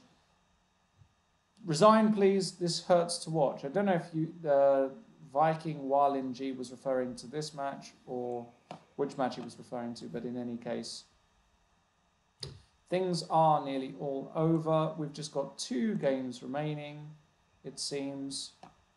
Yeah, Chessflab did indeed win, so that means we've got 2 games. Just end the pain, boys, please. End the pain. Spolman is beating Roberson here as well quite easily. And does that mean Blair O'Connell is on the worst end of the ending against Jassel Lopez? So it could be a 14-2 hammering, Jen. An absolute hammering. Wow, that gross. It's been tough, for London in general today. The London Lions, actually with the closest margin besides the Turtles and the Migraines, but it didn't feel as close as the Turtles match because they came into this round with a bigger disadvantage. The Migraines and the Turtles, that 9-7 actually belies the fact that it was very competitive throughout the day. But the Lions didn't really feel like they had too much of a chance. And of course, the Towers just getting absolutely pummeled. Indeed. What else is there to say about that match, right? Well, precisely. I'm going to just do a quick refresh here because I believe all of the matches have finished. Let's see. Lost 5, yeah. So actually what I'm going to do, guys, is I'm going to give you guys a little screenshot here of the current standings in the Central Division after today's play. I know we've still got a few games going on, but the results will not change. So the Migraines, Marseille Migraines, are now a full point clear at the top of the league, having defeated the Lublin Turtles, and with the Puffins having, with the Puffins having defeated the Snowballs, that means that they're now on 2.5 wins.